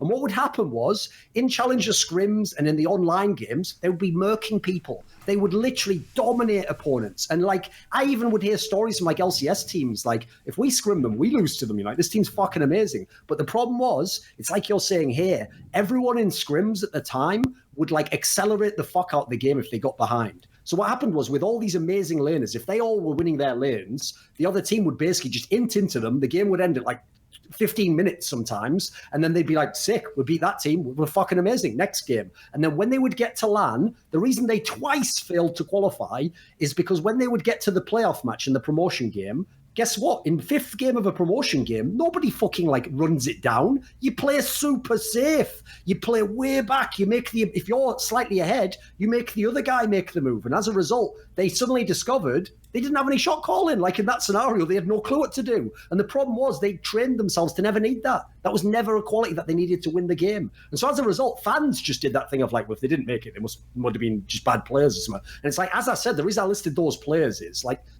I know some of those names now aren't as crazy, but those are like some of the best players at their positions in the region. So the point is, you can have the best players, and if you train the wrong way, you could never be a LCS level team.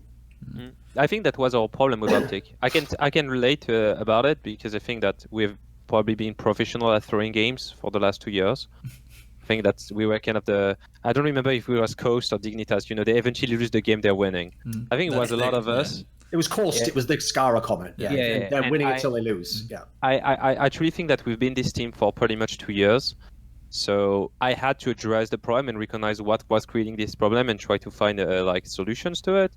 I don't think that I did it perfectly, but that's where it's very important. Is, of course, I'm never gonna speak about like how you break it down, how you win a game, right? It's team per team based, but it clearly shows that GGS is like one chain link, like chain.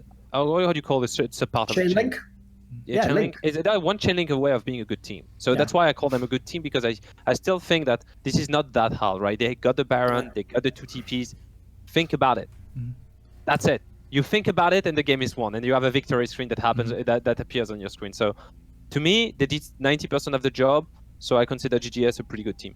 Loco, what? I wish at this moment that for player trades, it was like in the shop when you're in the fountain and you had that undo button. You know, when you buy the item and you go, actually, I'm getting a bit too cocky that I won't buy that fucking like I won't go straight into the Medjai's there. I'll play the safe item, you know, you undo it. I wish I could click the undo on that trade for the bot lane, right? Keith for Deftly. Remember what I said? Deftly, listen, you weren't a good player. Like you were only doing half decent in the lane. But you know what? You weren't fucking chain feeding like a motherfucker. So you can come back, actually, mate. We need you again on GGS because that game they played against Team Liquid, Loco, was a fucking disgrace. Like, they died in every possible way you could in the bot lane. It was unbelievable. It was just over. They had no one else on the map could do anything. I forgot the AD, but I remember it was Tom Kench plus something, and the only way like you can die. I think it was Varus. Yeah, it was Tom Kench. Varus Tom Kench into Lux Caitlyn now. Wasn't it the match? No, it was Zyra Khan. It was Varus Kench into Zyra Khan. Yes, that's right. Why it was so bad was you don't die in that lane unless both of you guys sit in a position where you get both knocked up by Rakan. And they perfectly sat in a position where both of them got knocked up by Rakan and then they died. Like, I will say, Core JJ was smurfing in that game, but even that shouldn't have been this many deaths, you know. And you should have known, dude, if you're playing against Team Liquid and you're a brand new fucking autofill bot lane, maybe don't fucking take chances. It's Team Liquid's bot lane. That's the best bot lane in the league. Yeah, but I don't think there is anything safer than Varus Tam Kench. Like, that's you can face the way they Tam played Kench. it, mate. You know. Yeah. You know, this is what I say, and I am firm on it. I know what you mean. They double bagged that shit, but then what they didn't know is like they also put a pinprick in it before they did. It happened. A bad game happened. I can tell you, we missed playoff last year because of fucking Zealand game where somehow my bot lane completely tilted and we lost the turret at 6 minutes. It happens to every single team at some point in the career. Look at Sven. The erratic play where they lose the game, they lose the championship on this. Bro, Sven is a fucking insane player. He's an insane player. But you come to this point at some point in your career, no matter what. So you know what? It's better at the start. So they got destroyed. Happens. It's Team Liquid. Losing to Team Liquid, no one cares, right? In your forecast of the games you have in the calendars, like win, Team Liquid, win. That's how you do it. So they got smashed. It's a good learning experience. They will think now that they can't group against Rakan. Just don't stack at the same position as Rakan. Let's hope they think that. So, what's your expectation when you give your bot lane Tom Kench? This leads into TSM because they play Tom Kench lane twice this week and bad things happen. Like generally, I think Tom Kench is really good. I think Tom Kench is actually used to be one of the best champion in the game. Of course, we need to be smarter than the average Redditor and don't make like result-based analysis. If you look at Korea, Tom Kench is pretty good. So there must be somewhere, somehow, someone who actually plays the champion correctly and plays around the champ pretty well. That's it. I think that Tom Kench is a very, very strong champion. The thing is, if you have Tom Kench, your AD needs to be cocky. That's it. If you play Tom Kench and you just never step on the wave and you never try to win the trades, it's a whatever champion, right? It's a Soraka bot somehow with a W. Especially with the nerf, he can't really be that mobile. His ultimate doesn't make that much play. Instead of being a global 1-3-1 champ, he's more, I would say, a defensive lane bully. And if you play it to be this lane bully, then you can create really good situations. And you can never die on mid lane when you contest the mid push in mid game, which is actually insane, especially against the glacial champions and stuff like this. But yeah, they probably underused it. But I wouldn't say Tom Kench was the problem for TSM, right?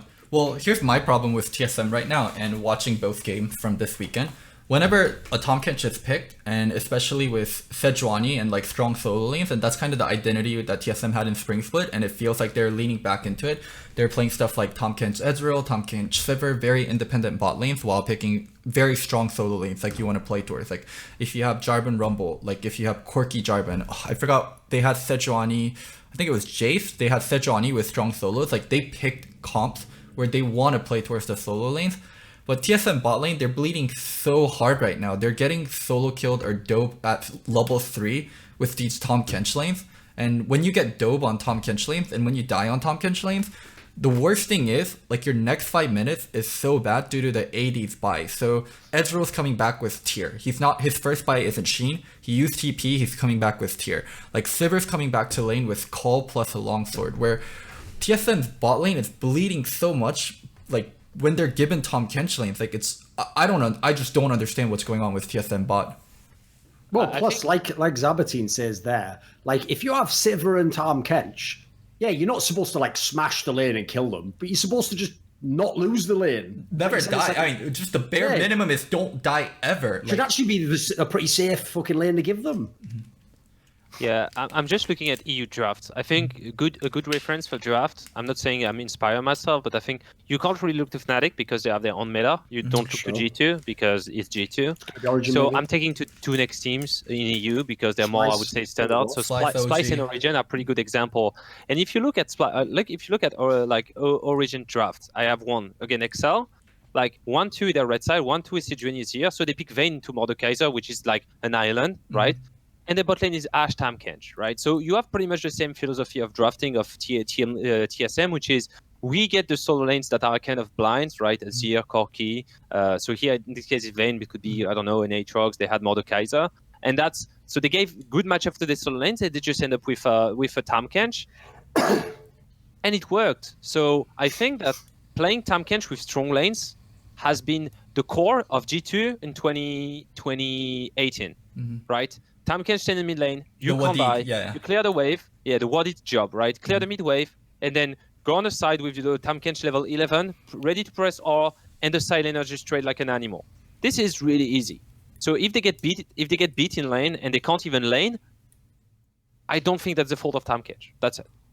I'm not saying this to blame the player, right? I know. Like, I'm not saying Tahm Kench is bad, but I'm saying like yes, that's the job you're given when you're given Tahm Kench. Which champion do you give? Right, which champion do you give to your bot lane that's not Tahm Kench to survive when you die with Tahm Kench? I don't know. Like it's not a champion problem at that point. It's what the fuck is our bot lane doing at that problem? Like if you spend probably 60% of their time playing Taric Sona, so this has a cost for any team. That's it. Teams are smarter than that. They know like what is it? They look at the bans of previous teams. They're like, okay, this team bans Sona 80% of the time from purple. Like our practice this week shouldn't be focused on Sona. I just can't expect TSM to be that stupid. Of course. No, but I'm not saying this. I'm saying we need the big picture, how much time they have been spending, whether it's solo queue, whether it's competitive, working around a champion that just fundamentally breaks the rule of laning. How much time they've been investing on pure laning and how much time they've been investing on playing Sona, right? This has a cost. At the end of the split, the player that have been playing solely marksman have an edge. Right? If I had to get an attribution on a double lift, he has been probably playing 95% of normal marksman, 5% of Sona. But they are fundamentally great players, so they can play Sona. Cool.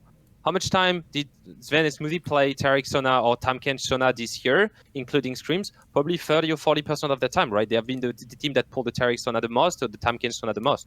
So the fundamentals of laning is broken. It's the same thing as if you play a team and you play funnel 40% of your game, it means that the brain of 4 players are turned off like 40% of your games. And then you come back, it's like, hey, what didn't you think about midwave? Oh, sorry, yeah, midwave is something when we don't funnel. So I think that's very important to understand that this is not only player, it's just, this is the I would say the setback. For me personally, I think the setback of like not playing as much laning as they used to in a very volatile bot lane meta. They switch from, we're on an island, we play Sona, to welcome to hell. Bot lane is super volatile because even if you play Tahm Kench, they play Lux, you can die on one binding. Every lane is extremely spicy. They're dying to Braum Kaisa as like Tahm Kench Ezreal. I mean, it was a dive, but they're getting chunked out in lane. Like they're making basic lane mistakes. Like, I don't know. Like just parts of TSM I expect to be extremely solid. If like Broken Blade Acadian is doing bad, like I feel like that's a little bit more understandable. Like Broken Blade Acadian, they're much more newer to League. They're much more newer to top tier and I wouldn't even say top tier in LCS. They're newer to LCS where Zben and Smoothie are expected to be rocks of TSM, and seeing them fail on just such fundamental basic parts of the game like drives me nuts. It's like this thing where, I don't know if you saw this, but because obviously I tweet a million things, but I had a tweet where what happened was, I think it was maybe like 2 or 3 days ago, I saw an interview. I actually forget which website did it. I don't think it was The Score, but like it was a website. It wasn't like a website that's like a super famous one, I don't think. And they did an interview with Smoothie, and in the title of the interview, like the spicy title was something along the lines of, I don't think any team should have a single shot caller system. They should have like all 5 players should be able to do it. And so obviously I like bantered that basically by saying, well, beggars can't be choosers, Smoothie, because the joke there is like, I don't know why you're talking as though it's bad to have a one shot caller. Is it like you don't look like you have any shot callers, bro? Like you're like that's literally beggars being choosers. That's like someone coming along and you're homeless, and then he says like, oh, you can have this sandwich if you want. I didn't eat it, and you're like, prefer foie gras personally. It's like, well, you don't have a fucking choice, do you? Like, what a stupid comment. You end up with not, you'll just starve. Like, so my point in that scenario is like, listen, we can evaluate lane and player things like TSM as a team as well. Their macro isn't fucking good either. They have big problems. Yeah, I would tend to agree that they play probably worse than they were the way they were playing last. They were way better in spring, yeah. But I'd say the game has slightly changed, and like as I said, I think that the top lane is slightly weaker overall. Like if you look at great top laners have been like, who speaks about top laners? Especially in NA. Like in NA, the pool is not for carrying basically. Yeah, so I feel like any team that used to play a lot around the top lane, like look at C9, they had like switch back even for Elf thing. No, they're splitting with Como and Licorice. Someday they choose Ryu over Someday in Wonder the Thieves. From a fact, right, is like teams that are performing well right now are teams that don't specifically play around top side of the map. By the way, just so that the idiots don't say it, he knows that fucking Someday's a top laner and Rio's a mid lane. He means you have to pick the import player in that sense. Yeah, of course, yeah. Just so people understand, you know. I'm just looking at the draft, but yeah, they died 2v2, but they have Kai'Sa Braum into Ezreal, Tahm-Kench. Kai'Sa is a counter over Ezreal. Braum is usually the quote-unquote like most common standard counter to Tahm-Kench. So they're the bad matchup when they played us the second part. We had Tahm-Kench. They had Tahm-Kench Sivir. Yeah. So Lux has a decent matchup into Tahm-Kench, and they pick Sivir into Ezreal. But as a whole, this synergy, Tahm-Kench Sivir does nothing. You don't kill them 2v2. You don't kill them 2v2. That's not normal. This is another example. This is another example of scrims where everything's working versus stage. Because you know what? The amount of games in LCS I saw where the bot lane that was against Lux was getting caught by bindings all the time was unbelievable. That's a great example. In scrims, I bet when that player's playing with no pressure, he's like, I'm never going to get caught by this shit. This is going to be easy. I'll just dodge it all the time. On stage, you fucking shit your pants when you get caught. Like, it's way more pressure. Like, it's very easy to make one brain fart, you know. It's Sivir with Spell Shield. Sorry, what? It's Sivir with Spell Shield. I understand what you mean, Doran, but it's just so inexcusable to die 2v2 in that lane. Now, you shouldn't die, but you should lose your turret. You should lose your turret, right? And I don't think like the death into us didn't count. Like they didn't lose the game because they died here. I think they would have lost the pressure no matter what. We played Sivir Tahm-Kench the previous week. We got fucked. Okay. Right? You remember the game against Clutch? Yeah, it was us. Yeah. So I don't think it's not even player. It's as well as I say, reading the patch, having a better grasp on the week 2 of the patch, coming with a very clear idea of the duos you want to play, and just not straight like counter pick with counter pick, because yes, Sivir counter picks Ezreal and Tahm-Kench counter picks Lux, but as a whole, how much pressure can you create from this lane, and what's your draft strategy to actually create pressure somewhere else on the map? And when you end up with Rumble into Aatrox, and you end up with Corki versus Victor, which is an unifying lane, then you have just rotation, you have zero pressure on the map, and yeah, you saw us just getting all the objective, but that's the direct result of the draft. And I think they didn't plan about, like, they should have a really cool idea of, they have Lux, we have Tahm-Kench, we're gonna take a pick in ADC that's gonna punish this Ezreal. That's not Sivir. The problem with like what's happening with TSM bot lane is when they die, and after that when they recall and their buys are fucked, like these guys are coming back to lane with Call plus Longsword, coming back to lane with Tier. Like, bot lane's just non-existent for, like, the next 5 minutes, and you're always losing pressure. And as for, like, the composition, like, TSM had, they had, what, Jarvan, Rumble, Corki. When you have Jarvan, Rumble, Corki, like, even a fucking Redditor would tell you, you draft Jarvan, Rumble, Corki for team fights. When Corki has package, when Rumble has ultimate, when Jarvan's here, you can just win team fights and actually like engage 5v5 and win. And TSM never did that. Like, their coordination with what they wanted to be doing with their comp, there is an idea there. You have Jarvan, Rumble, Corki, we're gonna team fight, and they can't even get to that stage, and they can't even execute on it. They complain. They complain. And even when you lose lane, that's it. You have to group and do something, right? Like, you can lose lane and still group, but they still don't even manage to group. Like, they're engaging team fights, they're trying to get vision with Rumble all the way across the map. It's just, I don't know what to say. Like, I can't understand.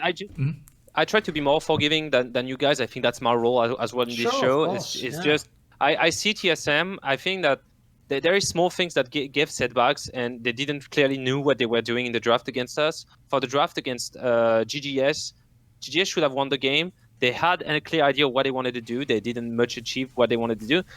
It's a lot, and that's something that's gonna maybe sound weird to all the people that are listening to this show. There is a lot of psychology in sports, and there is a lot about dynamic, right? The dynamic is something.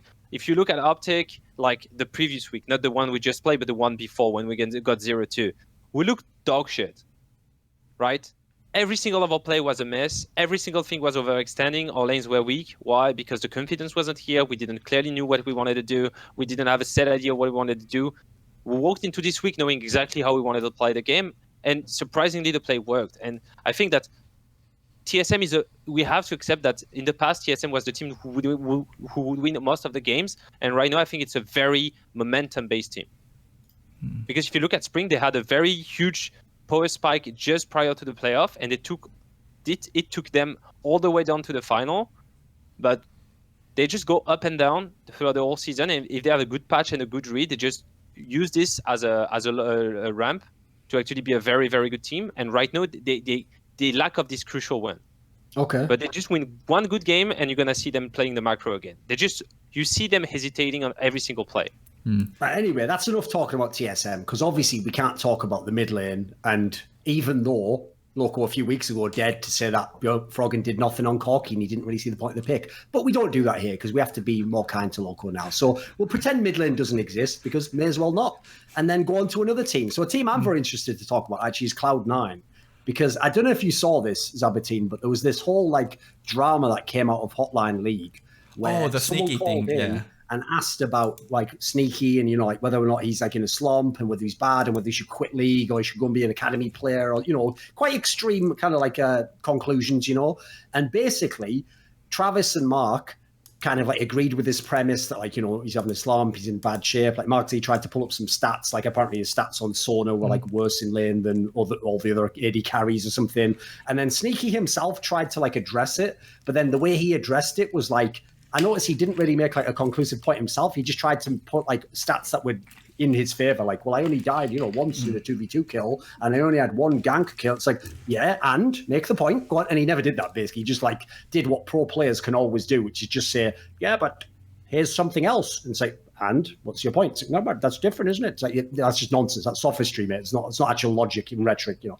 So in this scenario, the question is this: Loco, do you actually think Sneaky's in a slump? Is he having problems as an AD carry this split? Yeah, I mean, I think Sneaky's playing bad. I think that's inarguable. Like, compared to normal, like what we expect out of Sneaky, Sneaky's not playing well. Here's the thing, though. This has been the norm for Sneaky for such a long time.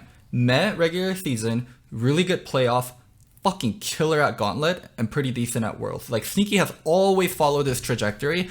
And I think if you've been playing in LCS for what, like 4 to 5 years, like, LCS becomes so fucking mundane. Just make playoffs. That's all you really need to do during regular season, and turn it on for playoffs, turn it off for Gauntlet if you're Cloud9, and then go do well at Worlds. Like, that has been the norm for C9 and for Sneaky for, I would say, last 3 years. So yes, he's not playing well in lane, and also I think Sneaky also should know, like, he's not playing well. Sneaky is someone that's been playing for 4 to 5 years. Maybe he's just cosplaying about AD carry. Maybe. Never thought about that one, did you? Don't judge him. How dare you? How dare you judge him? But I think he identifies as a bad AD carry now. I think what really ticked him off was like, cause he's doing like Patreon stuff, and like that he's like taking a step back from the game. I think it's a ridiculous expectation for players to play 14, 12 hours every single fucking day. Like, Sneaky moved away from the house, he's living with his girlfriend, he's doing Patreon and cosplay stuff. I think that's all completely fine, and you can still be a top tier pro player while doing all that if you can manage your time. And like, why the fuck do we criticize Mark or Travis for like not dedicating their lives to the game 24/7, like 14 hours a day? Like, why is that the expectation for pro players? Like, that's where I think Sneaky has a problem with it, and that's why I think that's where I have a problem with it too. Do you want to know what's hilarious about that though? Is like, Loco, that's a perfect example, because Sneaky also was trying to wreck them on that. Like, and they're talking about the fact that I'm playing you and cosplayers, or that's the reason. Like, bro, I can do that anyway. It's like, what's funny there is he forgot that this is Hotline League. Like, if this was our show, I'd get it if he'd take that as a diss. Mark Z and fucking Travis were going out of their way to manufacture any bullshit reason to explain why Sneaky isn't as good. They were doing him a favour. They were trying to say, well, maybe he just, isn't as focused on the game. They think he should go play in academy. I don't think that's them doing him a favour. I think that's Mark did not say that. Mark said he should just go and play for another team. Travis said that because Travis, mate, I don't think he even claims to be an expert. He's just coming up with his own theory, isn't he? So I don't think anyone's critiquing Travis's knowledge, is it? It doesn't matter either way. But I think Mark was actually quite fair. I even would agree with Mark's comment, by the way, because the big problem I have with Cloud, and I'll be quick on this one, mate, is the way I've seen Sneaky for the last few years is he does a really good job as being the third carry threat. He's never going to be the player you play around. You're never going to give all the resources to. You're never going to give him like fucking the hottest meta pick. You're just going to give him something that works in a team fight, and then you're going to play as they have done for years now through top and mid, and you're going to be really good in doing so. The problem they have is the real reason I think Sneaky is getting all this flame now, because I agree, I think he's had some splits where he had times he looked shit in the past. The real reason he's getting flamed now is because he's now seen as the weak link in the team. And the real problem is all the pressure's on him because Licorice is way worse and is now being subbed out. Niski has like some very good games. He has some games where he just overextends and dies or just does nothing on a really strong meta pick. So no one's going to blame Niski. Very few people are going to blame Licorice. He's considered the future of the team. Svenskerin's a beast. People think Zazel's pretty good, so the only person left to blame is Sneaky. Right now. Zazel, no, but that's people's mentality is they still think of him as like the sick rookie who came up. So the problem is, if you see logically, like it's the most obvious person to blame. So I'd agree with Sneaky. It's like why are they going so hard on me now? But it's like, to be fair, mate, you were sort of getting away with it for a while when you were on the other team that was better in spring, I think. And what about giving Sneaky just a little bit of time? Because if it's the same dynamic all the time, they're already close to clinch playoff. Once again, they're going to be better in playoff. I think so. He has been really, really sick at some point. I know that the whole C9 house was from sick. Risk Rivals, I remember he had like an issue. Yeah, I'm good friend with Niski, so I often go to C9's house. So I know he was sick. A lot of players were sick. Fully aware of that, mate. I've noticed like fucking Duke's probably willing to give his bloody liver if Niski needs it at any point in time. Fucking hell. Anyway, yeah, keep going. Yeah, I'm keep going.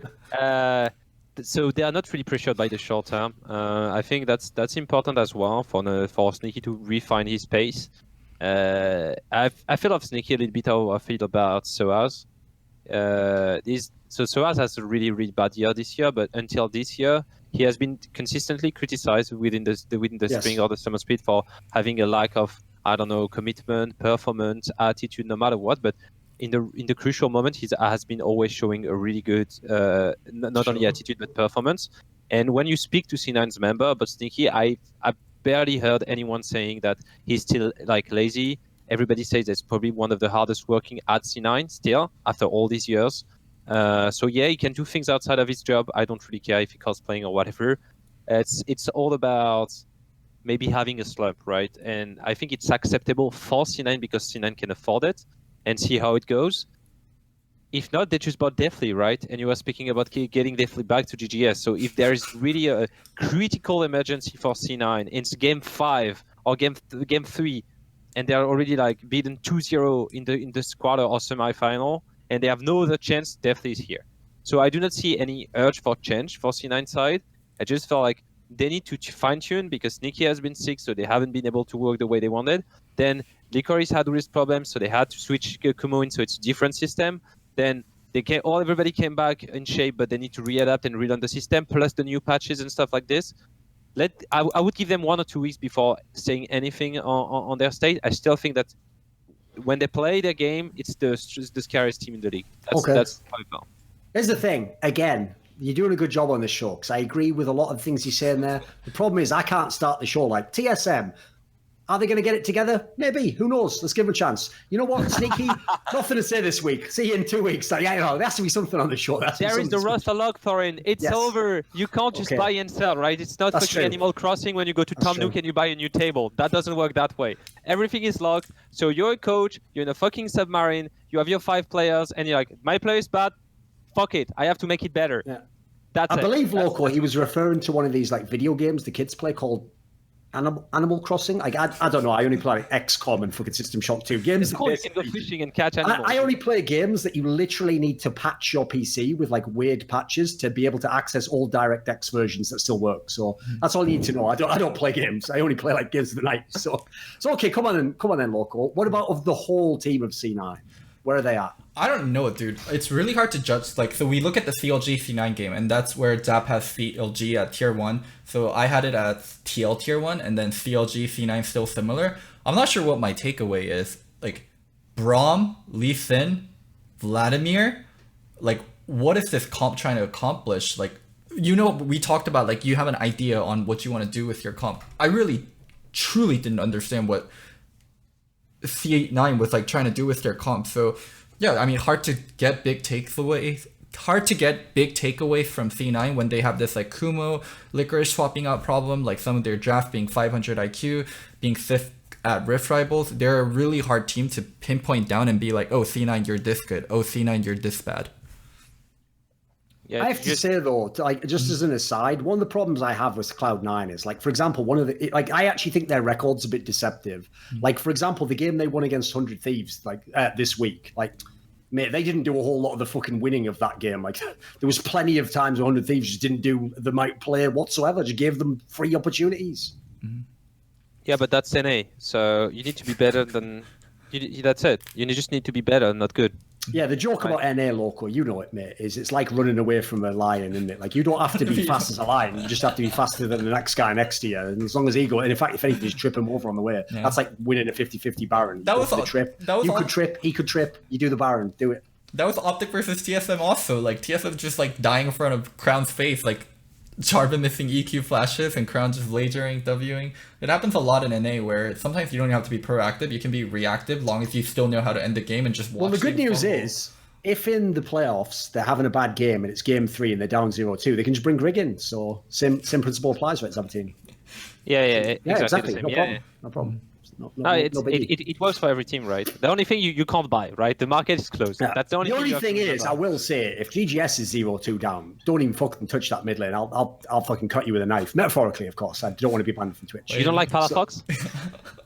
Don't give a fuck about him. Doesn't exist as far as I'm concerned, mate. There's only I'd even have it in his contract. I can't take him out. I swear to God, you have a body pillow of Henrik. I swear to God, you have a body pillow of Henrik. Maybe I know shit you don't know. That's all I'm saying. Though. Right. Anyway, let's transition on then, because the Cloud9 one, there's only a bit. I thought that was the most interesting topic. Obviously, the one we've left, so I purposely left it towards the end. Is let's get into the CLG topic, because this is one I'm actually very interested to see what you think, Zaboutine. Because in light of what you said at the beginning of the episode, if you look at the players that they have on CLG. Now, I will say, I personally always thought NA fans were unfortunately naturally biased against Power of Evil because he was on the Misfits team that fucking helped eliminate TSM. And, you know, he's an EU mid laner who isn't like a pop-off, like flashy mid laner. He's a little bit more of the like boring lane well, play mage, kill people in a team fight. So it's very easy if you want to hate on a guy. Like, that's the player to just be like, he's overrated, you know. But all the time I've seen him in NA, I thought he's been a good player. I think on CLG, I think he's been a very good player. But aside from him,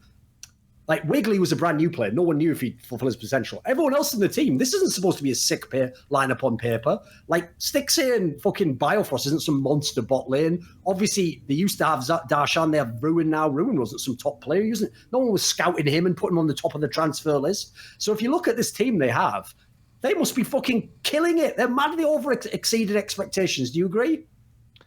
Yeah, of course. The same way FlyQuest did. The same way we do. I feel like the problem is we tend to rely too much on names in North America and less about like the team dynamic and synergy. I feel like it's a really well built 5 in the end. I think that Darshan created the composition.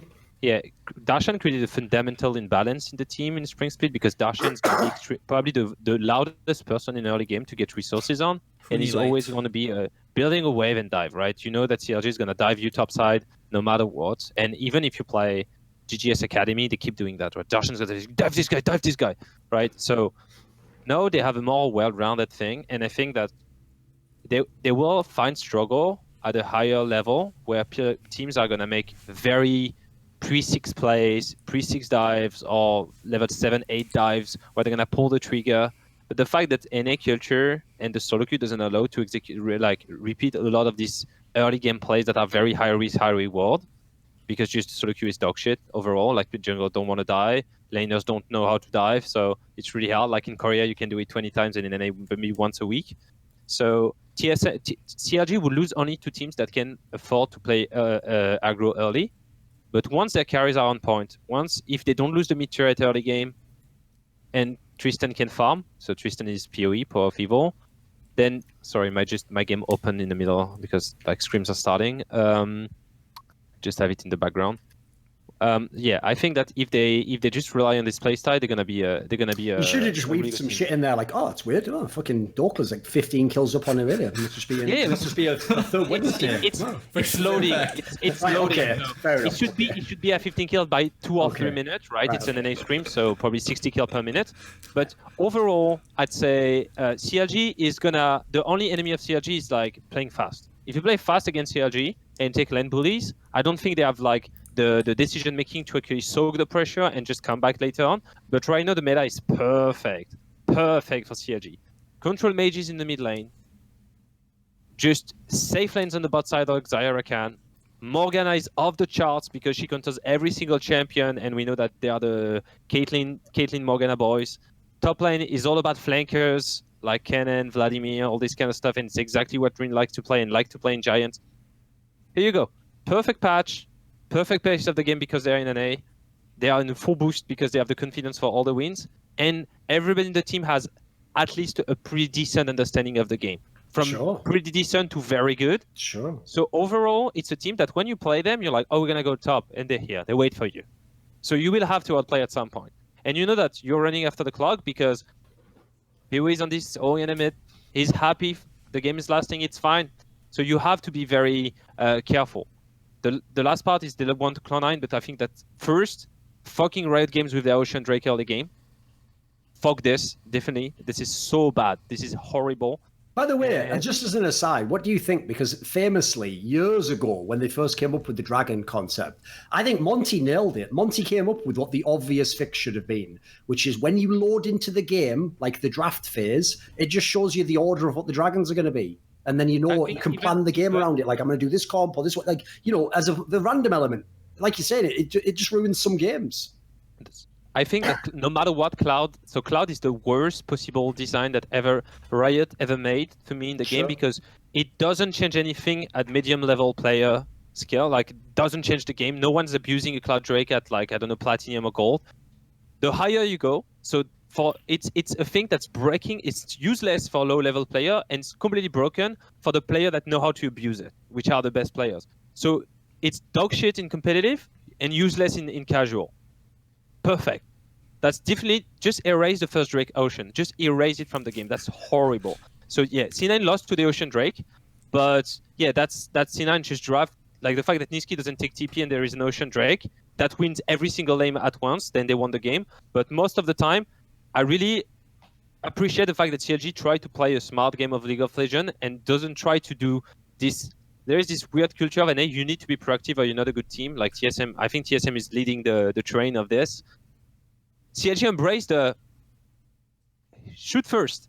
Sure. If you fail, we're waiting for you around the corner. And they beat you at that all the time. Don't you think that approach to the game fails when you go versus teams where they shoot first and you're actually out of things? Like, if you play Invictus Gaming, good luck. Good luck. Or G2 or something. Yeah, exactly. So you just have to find the G2 in NA. Shit.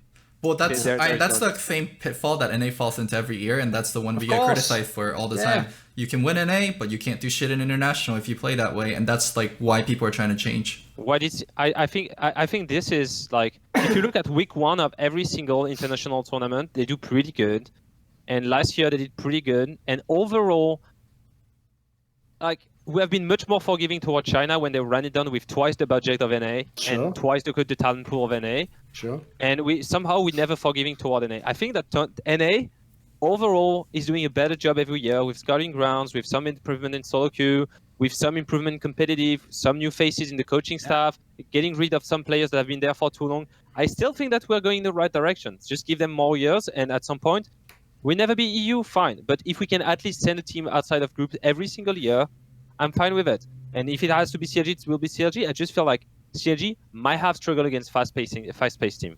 Sure. I'll just say, by the way, Loco, this is where people need to shut the fuck up saying that all Team Liquid did is buy the best players.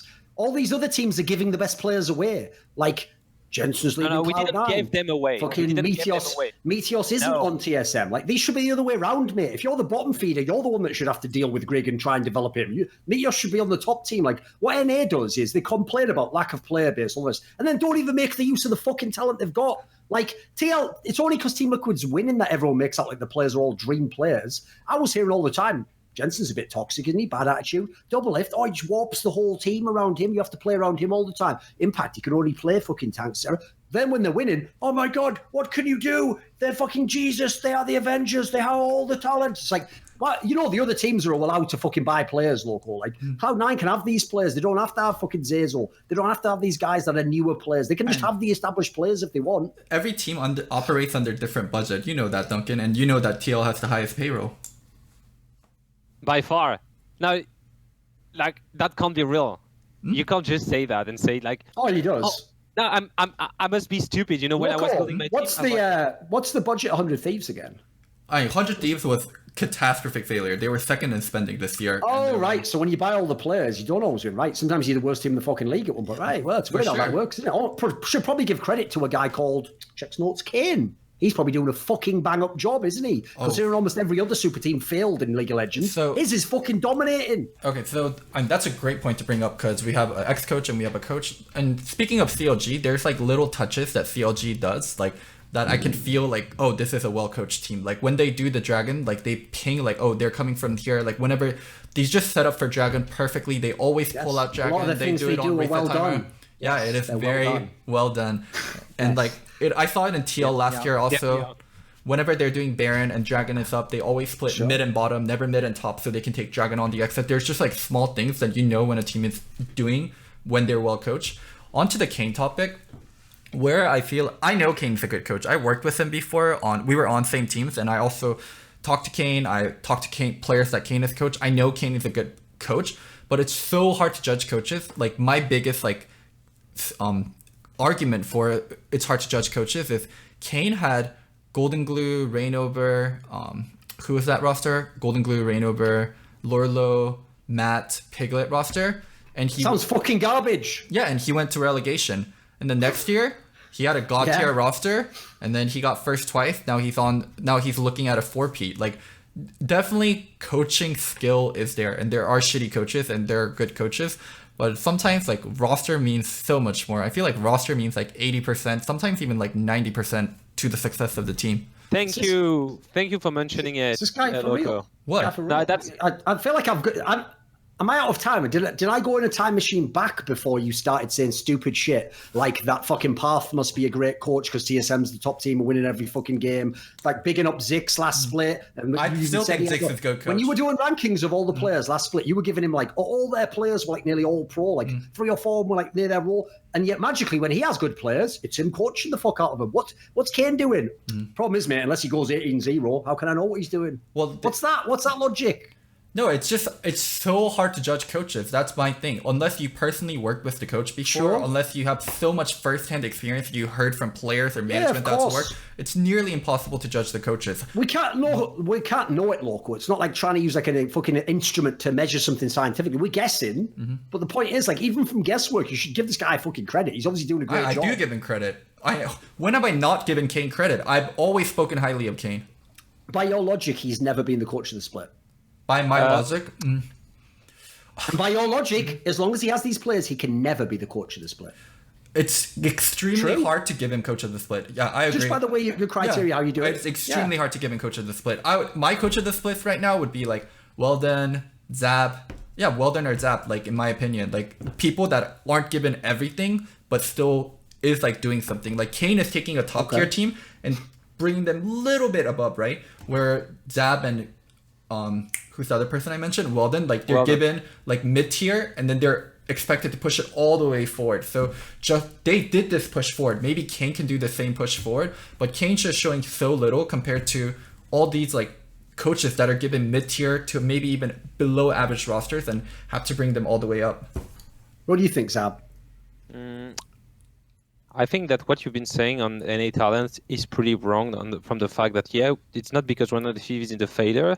If you look at the win rate overall, the most of the players at Team Liquid, it's a mix of Immortals, Double Leaf. Like they pick pretty much the best pieces. Like they harvested the best fruits, right, of the tree, and they have a lot. The average knowledge of the game, right, is subpar compared to every other LCS team. So in any situation, they know, right? Core JJ, even Jensen, maybe he's a little bit toxic on the edge of things By like the that. way, just overall, again, the accent got people. It sounded like you said subpar, but you meant superior or something, super, right? Oh yeah, sorry, yeah, superior, yeah. Yes, they are there we superior. go. Sorry, subpar. No, no, you're right. But the opposite. So that's the first thing. For the coaching thing, one thing my dad told me actually about coaching that I really liked when I was a kid is you look at the coach in that way. If the team he worked with improved, he's a good coach. That's it. Yes. It's not about taking the best performing team that had the lowest budget or anything. It's about look at this guy, look at the players that he worked with. Did they look good? Did the team go boom? Did they have like many slumps? Sure. What happened, right? And I think, for instance, that's why I would give as well props to. I said spoke about Fly. Yeah, I think props to Gabe. I think Invert just get thrown into this LCS thing, did semifinal. His team has not been showing really great in this split, but overall, I think he's a good coach. Inero hasn't been bad. Like he stepped down to Academy, but Inero had good teams. If you look at Fox, the only good sequence they had was with Inero. I think I did a good job. I can't say I'm a great coach. I have so many things to learn. This is a fucking hard job. It's hard to just give everything to a good coach. Has been Team Liquid improving? Yes. Have they been improving significantly enough for them to beat like top team in the international stage? Not yet. So for me, it's really hard. What do you want? They beat IG. Yeah, they won one BO5, but like everybody knows. Hell. All right. No, yeah, I'm not. Pretty hard. It's pretty hard. I know. I want to see them against different opponents because I know that a bad day happens, right? Fnatic 2015 against Rock Tigers, right? It happens to every single team. Sure. I still think that IG should have won this BO most of it. Yes, I think course, that even if you ask, the only thing I want to see is them getting out of the groups and see them in World group stage against World playoff to see how much they can improve as a team. Okay. Because you can't beat GGS and Optic and Clutch Gaming and say this team improved. You put no coach, they will beat them most of the time. Okay. At the end of the day, what's going to make the difference is how much this team can beat these teams. G2, Fnatic, Origin, Invictus Gaming, RNG, Griffin. I'm waiting for them to see how much they can step up from their former stage, which was 2018 Team Liquid. And then I will be able to say how much Kane and his staff and his process is able to make the team better. That's how I feel about it. Okay. I feel like coaching, this kind of roster, like this kind of super team is like a poison chalice. Like what's the ceiling for TL? Like maybe like when will we give Kane credit? Like as Zap said, maybe if they do amazing at Worlds and if they do anything but first in NA, like then Kane's going to take flack. I think it's just really hard to judge coaches, and it's really hard to judge coaches when they're given such talented rosters. Yeah, but here's the part I think you're not acknowledging, Loco, is I've made this point in the past, so maybe you've heard this theory before. But okay, Zaboutine, I assume you watch football, right? Soccer. Yeah, a lot. So a famous concept that people understand in soccer, and I'll give you the most obvious example, is when a coach called David Moyes went from a team called Fulham, who basically, by the way, Loco, at best should be like bottom of the Premier League at the time he had them. But he took this team of like not the best team, not the best players, and he was a great coach for this specific team. And he got them like really high, way higher than they should have been. They were maybe, I think, like 5th or 6th in the Premier League. They were like close to qualifying for Europe and stuff. So as a result, because Manchester United needed a coach, and Manchester United obviously is the franchise in the Premier League that's won the most. Big club like coaches, the ESM small club coaches of the Premier League, right? And what happened was, yes, they recruited this guy to that team. And basically, it's true, they didn't give him, like, there's a lot of side difference. So, like whether they gave him the money and stuff. But anyway, at the time, he was perceived to have failed because people thought this is the problem. He's the guy where if you don't give him many pieces and he has complete control, then he could do a lot with it. But the premise was if you gave him a top club, which should already have the pieces, his skills didn't apply. Like maybe he wasn't, like, for example, as a person, he wasn't a guy who was like super charismatic. He wasn't like the big leader who could give the talk, So the logic was what he needed to be in the big club, he didn't have actually. His skills were better suited for the lower club. Meanwhile, there are some coaches who they wouldn't actually be that great if you just gave them a bunch of rubbish pieces. But I tell you what, you give them the biggest ego star players and strikers and midfielders, they'll find a way to get that guy to win. Yeah. They'll get that guy on side and they'll get him to win the championship and do things that are not even possible. Now, the problem is, it's easy to say, oh, it's so unfair. This guy on Fulham, give him Manchester United to win the league. You don't know that, actually. Maybe he wouldn't have the skill set. Meanwhile, likewise, I'll give credit. Maybe if you gave Kane, as you said, a shit lineup like Team Liquid, like, maybe he's doing nothing with it. Maybe he'd just be garbage. But it's not as black and white to me. Like, it's not like I don't think you can judge them on the same scale in that sense. All right. Who are your coaches? Go ahead, Zan. Oh, sorry. Yeah. There is different prism to the coaching, the head coach job, because we use the word coach, but it's like a mix between coaching, mentoring, and teaching, right? We teach some aspect of the game. Yes. We coach them. We reinforce them on some aspect of the game, and we mentor about like just as an adult trying to like mentor kids, right? This is pretty much the three big aspects. And I think that depending on the team you're gonna have, different skills are gonna apply, and some coaches are gonna just be very good. Like I don't think that being a good teacher helps at all when you're like playing coaching Team Liquid. Oh, of course not. They know better than you, right? They know the game better than you do. But you're gonna be really good at coaching, pure coaching, reinforcing the strength of the team and finding a system where everybody feels like it's easier to work. It's going to be a key. So I think that I really relate to what you said about coaching. It's like, it's really hard to say coach of the split because it doesn't make any kind of sense. The only thing we can judge is the outcome, and say like they started playing that way and it was pretty garbage, but they still won because they're Team Liquid. They eventually beat Team Liquid. They won IG. That's true. So they beat IG. They came back with a slump because they were tired. See them at Worlds. If they make two great international runs, I would consider Kane not only good but a great coach, because the greatest coach are not the one who would take the shitty team and just send them in the middle of the pack, right? Yes. The greatest coach are the teams full of egos of already achieved players and take them at a higher level. That was what, for instance, Edgar did with Genji. Right? Yes. When he took Samsung Galaxy, or we can take Home at Samsung when he invented Pound and Dade, he swapped something blue and white. Teams, This is genius coaching. This is understanding both the dynamic of the team and age and all the current culture behind, right? About the age, and saying this is gonna work, and this is gonna create a click. This is so hard to create. So these are the greatest coach. But I think that within a small league like NA with 10 teams, which are very equal in terms of skill overall, even the 10 and the first are not that far. It's really hard to say this coach is better. It's absolutely like, I think coach of the split is kind of bullshit at the end of the day. And that's the reason why I actually think these two coaches are perfect for the teams that they have. Like, think about what Weldon's literal career was before he became a coach. He was doing fucking mentorship and psychological training and stuff. Like, that's exactly what you'd want on like a rookie or a player who was like bad, like ruining a region no one gives a fuck about, and then a bot lane that everyone thinks is just written off. Like, or Power of Evil, who's had all this bad rep.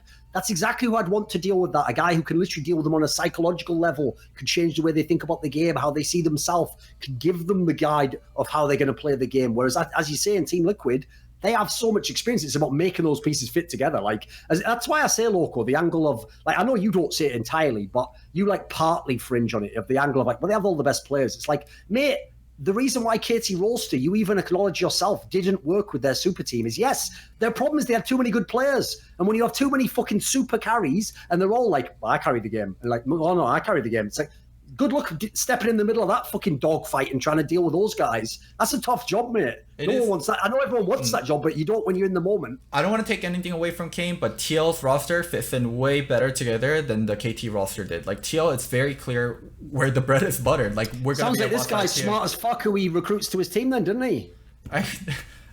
As opposed to fucking Jin Who or whatever the fuck that guy's name was, who just was like, but I used to stand behind Flash and say, well done, you just won all the tournaments. I'm a good coach now. Can I do League of Legends? Like, fuck that guy. I'm glad he retired. Moving away from coach of the split, who do you guys have for MVP? For me, I think there's only two candidates that really make sense. Bjergsen and Bjergsen. No, sorry, there's Bjergsen and there's Soren Bjerg. Yeah. Bjergsen and the mid laner the greatest TSM. guy. One's the best guy in the league and one's the best player in the league. Yeah, okay, right, okay.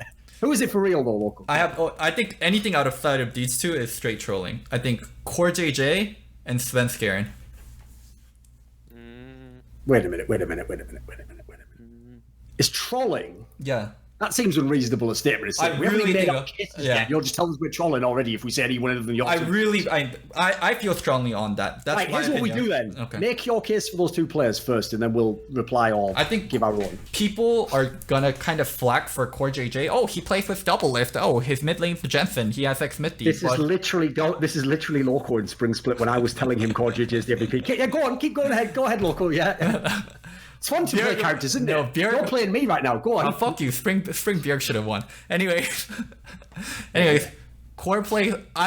actually been checking a lot more pro view after Kay said regarding Core playing around Fog, what Core does for double, what Core does overall for the team. And this guy's vision control and this guy like location on the map and where he is to enable double, enable Jensen, and enable Xmithy is so good. He knows exactly where he needs to be. He knows when he has this much pressure, how much he can get out of it, and without getting caught. Like, Core just provides so much setup for TL. He makes everyone be easier. I still think probably the most important players on TL are players like, I would say Jensen, but like Core JJ is so right up there. Like, it's because Jensen plays mid lane, but if you take away the role aspect, Core is just so valuable for TL, and he just sets up everything so easy. Like, the gank he sets up, like the wards he clears out, the pathing that Xmithy takes, whenever he roams mid, how he dodges the ward. Like, after resetting, making sure, like, sometimes he'll go to mid lane in different ways because he knows they came in and warded red jungle. Like, just some of the things he does is like, what the fuck? How did you know this? I have full vision. I know they came in and warded red jungle. How the fuck did you know after you reset to not go through red and go through the left side? Because they had wards there. Like, some of the things that Core does is crazy good. And it's really subtle as well, by the way. Oh, keep going, actually. It's really subtle, and I don't think he's gonna win because I don't think fan or media are gonna give him both. Unless you go back and watch Pro View, and unless you go back and watch from his perspective, it's really hard to tell why Core JJ is insane. And Core JJ wasn't on my rank like MVP list until we had that episode with Case, and he talked about how good he was, and I went back and watched from his perspective a bit more. So that's my case for Core JJ. Okay. Do you have Core JJ as a primary candidate, Zaboutine? It's MVP is hard because obviously you want to give MVP to a player from the top 3 teams, right? You don't want to give it. So you don't really rate the player base skill, but more the performance. So overall, yeah, Core JJ is probably the best performing player. No, we're not doing that. We're not doing politics here, Zaboutine. If you want to say Crown, just fucking say Crown. So, who's your pick for MVP? Who's your pick? If you'd ask me who's the best player in the league is, I would give you either Double Lift or JJ, because I think that, like the team that Double Lift plays in wins the tournament. That's it. It's been 2 or 3 years now. So what do you want me to say? You buy him. You have the highest win rate in the league and you win the split. That's right now, no one has one counterexample of it yet. So, of course, he has been playing with Volley, still won. He has been playing with Biofrost, still won. He was playing with Afromo, still won. What do you want me to say? That's it. That's facts. You can argue, you can not argue. If you want to be just fact-driven, that's it. It's tough. So all I'm saying, Loco, is basically, if Reginald had just chosen to keep Double Lift, kick Bjergsen, could have got anyone. Could have Power of Evil, maybe Jensen comes eventually. Even Paul Belter might have actually had a winning franchise. They could have kept both. They could have kept both. You and your boy, you and your spiritual father. They could have kept both. Could they? Didn't manage the egos. Didn't have a Kane there to sort things out, did they? They just had a little path going, but I'm not even a coach. I'm not supposed to be here today. It's like fucking Clerks or something like reference from the 1993 that no one here was even alive when that movie came out. Whatever, fuck you. 93, no. No, yeah, I was alive, but I was young. I don't know about this whole MVP thing. The best player right now in the league is Core JJ. The highest ceiling in the league is by far Crown. If you ask me who's the most reliable player and the one that you need to buy no matter what is Double Lift because it's science. That's it. If you want in 3 different prism on the same problem, that's what I would give to you. Okay. Sure. Here's the thing. By the way, I absolutely would have Core JJ up there. I've always thought this guy was fucking amazing. I think the only time I've seen him play bad in Team Liquid was like in the first part of the group stage of MSI maybe, but even then he picked it up after that. Like, I'll also add as well, when everyone was characterizing Core JJ in spring, because of the style that he played in Samsung and then now in the spring Team Liquid, everyone tried to do that thing where it's like, because they couldn't deny he was really good, they tried to make it like they do with Froggen and all of us. They tried to go, he's really good, but only at the things that he does. Like, on Tom Kent, she's really good. And like, on these ones, in Galio, he's good. It's like, mate, go and watch his fucking Rakan games recently. He is motherfucking smurfing on kids. That's nothing like that type of a champion. This guy's just a really good player. And he's shown he can play different styles. There was a time where he put so much time into Braum and Tom where his other champions suffered. There definitely was a time, but right now he's really well-rounded. Lux, Tom, Rakan, like you mentioned. Here's the thing. If you win every time, it's fine, Loco. Listen, I'll give you an analogy. See this candy here? Mike and Ike's. It's a delicious candy from your trash tier adopted country, America. Now, here's the thing. A lot of people like the Myconites. They like the different flavor themes. Tropical fruit, the mega mix of 10 different flavors. Listen, if I'm sat around relaxing myself, medicating, I also enjoy the 10 different flavors. But on the normal days, I know what I like. And I like the Jolly Joes. And that's all it is. It's only Jolly Joes, and there's no different flavor. It's one flavor. It's grape. But that's all I need. I stick with the grape all day. I'm loyal to it. I always enjoy it. I'm never going to get bored of it. It's the best. That's all you need to know. Now you know a lot about me as a person. Now you know a lot about why, if you're good at something, just keep doing it. All right, let me talk about my second candidate, Spence Garen. If we talk like value, like how much value someone provides to the team. By the way, just 1 second, just so I can have a quick laugh. Let me just make this clear to everyone. So basically, if we combine the two opinions that they have, Zaboutine says if you want to win the league, just buy Double Lift. And here Loco's now making the case that Spence Garen, ex-TSM jungler, should be the MVP. Tell you what, you and your boy Reggie need to have a fucking cup of coffee sometime. It should be like the scene in Heat. I want the two of you to meet on camera and actually try, you know what, instead of just like kissing his ass, like, thanks for fucking pulling me out of the trash can. How about just actually, giving your boy the real intervention like I give you every week on the show? Just say, listen, there's some bullshit. Let's figure this out. Let's get it together. You're fucking up. You're fucking up now, son. You done fucked up. But anyway, come on, give me the case as to why Spence Garen is the best. Whenever me and Andy see each other, be at random parties or like randomly in K-Town, he just makes fun of me for like back in like TSM days. We don't really get to talk about that kind of stuff. But anyways, back to Spence Garen. Like Spence Garen, like in terms of if you talk value, well, quickly, just before we start, I have to just say, you remember that famous meme about Reginald that Dan Din said that he's so rich he could get 2 Lamborghinis, crash them, and he'd still have loads of money. The joke now is he's even richer than that, Zaboutine, because teams now in esports are valued at like $200 million. He can take a $200 million franchise, just crash it over and over every year, and he still has money. Well, in Echo Fox, it's more about it depends because Echo Fox has been sold for a box of Smarties, right? The problem with Echo Fox is they didn't have the correct passes within their organization. That's actually an amazing joke. You don't even get it. Anyway, keep going. Loco, come on, go back to this. Anyways, if you talk the Spence Garen angle. If you talk about pure value that you're providing, some people say MVP is how valuable are you to your team, like how much value you're providing. Like Spence Garen is killing it on that end. I can't say the same thing for Core JJ. If TL had an average support, they would still be like highly placing.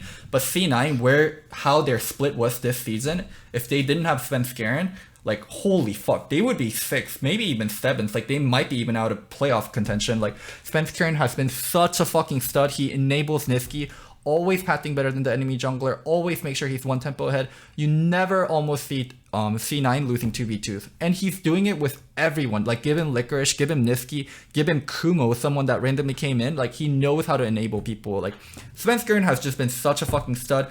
A lot of their engages, a lot of their fights start with him outplaying someone, with him getting an engage. Like what's there to say? Like holy fuck. Like C9 is...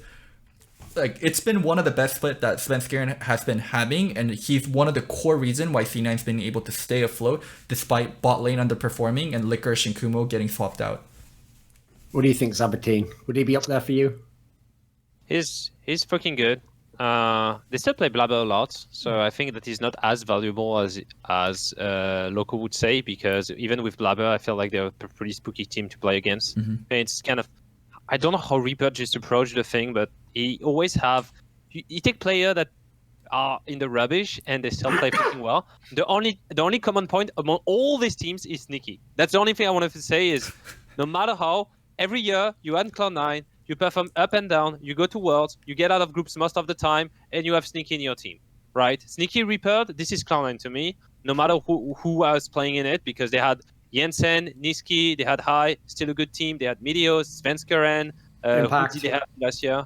Blabber, still the same. They had Smoothie, Zazel, same thing. So that's how I feel about it.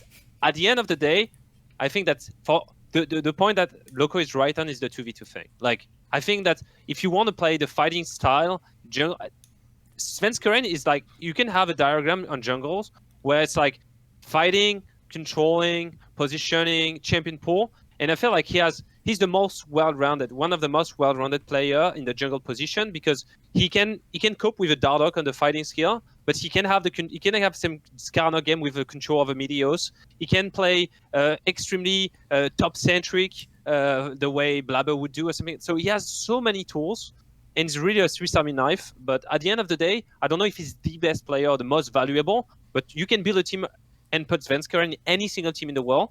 This team will perform at least like equivalently or better. That's why I feel about Svenskeren. One point I want to touch on regarding like the Blabber point, like yes, very easy counter argument to make. C9 does well with Blabber even when they don't have Svenskeren. I'm really curious to see where Blabber's true value is when Blabber is a full-time starter and people are prepping for him and like people know what to expect. I think Blabber is a really good like a spice, like dash of spice you add. Like Blabber is extremely I've got aggressive. the term for you, Loco. You know what? It comes from StarCraft, sniper.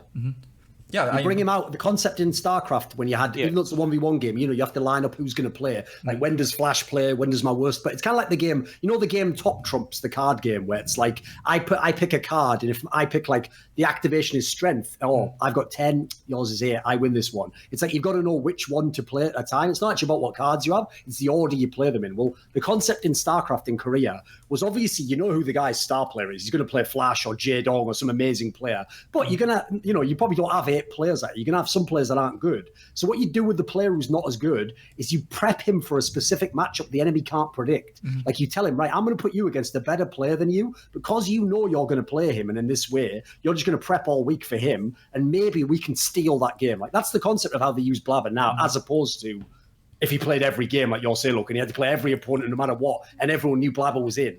Blabber has so much. Blabber has so much potential, and I think Blabber can be good. But there are 2 things that I want to kind of say against Blabber.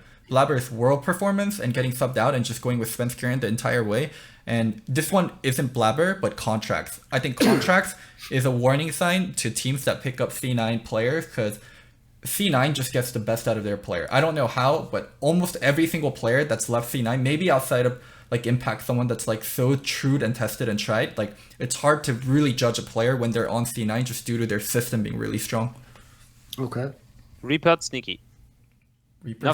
Everything changed besides Reaper and Sneaky and Jack. That's the 100%. Just Jack. like he said with Double Lift, if you want to win, I love Jack. If you want to win, buy Double Lift. If you want to come third and not win but go to Worlds, get Sneaky Reapered. And that's the way it works. Yeah. If you want to cry your eyes out every single October, BTSM. I speak with the players, and players speak rarely highly of their coaches. That's how it was. It's like they tend to remember more about like the flows or the thing that annoyed them, and usually they think that what the good thing that coaches do for them is kind of normal. Yeah. But I think that most of the players that have been working with Reaper would say speaks very highly of him. It's like he's really good. He's very tough. He can be mad annoying sometimes, but at the end, he always tries to look for the best. He's always pushing us to be better. Like, and when you hear about Sneaky, it's this guy works so hard day and night. He plays more than anyone else. So you start laughing. This is what I heard about him. And so it's been 2 years I'm here. Maybe you have like all stories, or maybe all of the things I'm hearing are not true. But I still think that at the end of the day, I think the investment of Jack within his teams on the sports level, the culture, the company culture that is spreading all across the level, from the top management to the investment board, the business development, and the players, plus the management he has been hiring and the trust he puts into his management, give Cloud9 an edge over most of the teams that have people from the money that don't give a shit or don't understand, middle management that don't really understand the games they're managing, but they try to make the best decision, that are paying coaches and management above players that have to get results and player that get in control. That's most of the standard organization. And in C9, it's like Jack knows everything and he monitors every single piece. So I would say the edge from Cloud9 comes from the top management, but all the way to the bottom, I think that the people that they've chosen are really good, including the captain, Sneaky, and Reaper, the coach. Okay. Right, in terms of who I'd pick, I think this is actually one of the hardest splits I've ever seen to pick MVP. Like, normally I'm pretty sure who I would pick. I would probably go with Core JJ myself. I think I would probably still side with him. I think they did a great job this year. They played quite differently even. I think that's a pretty good like feather in his cap, or whatever the fuck the idiom that you use for that one is. Svenskeren I don't mind, because I actually think that ties into the fact that I think Cloud9 fans actually have been overrating their players this split. Like, I think they haven't had very like consistent carry threats in Cloud9. So I'd agree. I think Svenskeren did a lot in those games. Bot and top have been below average. Bot and top have been below average for C9. I feel like the other ones you have to throw in there, at least consider, is Crown, like you said, Double Lift, Crown. Maybe even Wiggly if you want to make a really crazy case. That one's probably a bit more edge case because he's so new, you know. Don't really know about that one. I think I put it this way, I wouldn't be mad if someone gave it to Crown, especially when you add in the guy is fucking Korean, mate. It's not like he's just from Alabama or something playing in LCS team. He's from Korea, just come over. He's playing with actually like an underpowered roster. He's fucking hard carrying, and the amount of champions he plays is unreal. This guy's a monster, so I wouldn't mind him having it. I know he probably won't by the way the rules of the league work though. And then double if, like he says, you can almost never go wrong picking double if, can you? He's never going to have a really bad split, so you can go very wrong with that. Have you not seen the standings or any of the recent games? You got eyes? Have you got anything other than a fucking ever-loving heart for Bjergsen? Have you? I don't know. We'll end on that note because that's the question we always have to end on. Will he ever learn? Will he ever get over Bjergsen? Will he ever get over the one that got away? Probably not. Like a lot of us. Some of us, though, are stoic fucking Roman emperors in the making, and we can just handle our shit, keep moving on in our life, don't even care what people say, and that's the end of the show because it's 31 degrees in this room, really hot. It's gone over anyway. Thanks for appearing on the show. Probably the end. Patreon.com/listenloco. Zaboutine, thank you so much for making time when you had scrims. Any final words you want to say? No, thanks for inviting me. And if in the future you want to have any insight of the team I'm gonna work with or the reasons, I'd be glad to talk prior to you talking us. Okay, yeah. Thanks. We'll do. I'll definitely reach out. All right. Thanks, Thank you guys. Later. Bye. Cheers. Thanks to our gold Patreon Butt Pounder 420, Tobias Bernasconi, and Icelandic C9 Fan for making Listen Loco possible. And thank you to all our silver, bronze, and iron Patreon supporters. Without you guys, Listen Loco would not be a thing. And I love you guys so much, and thank you guys so much for existing.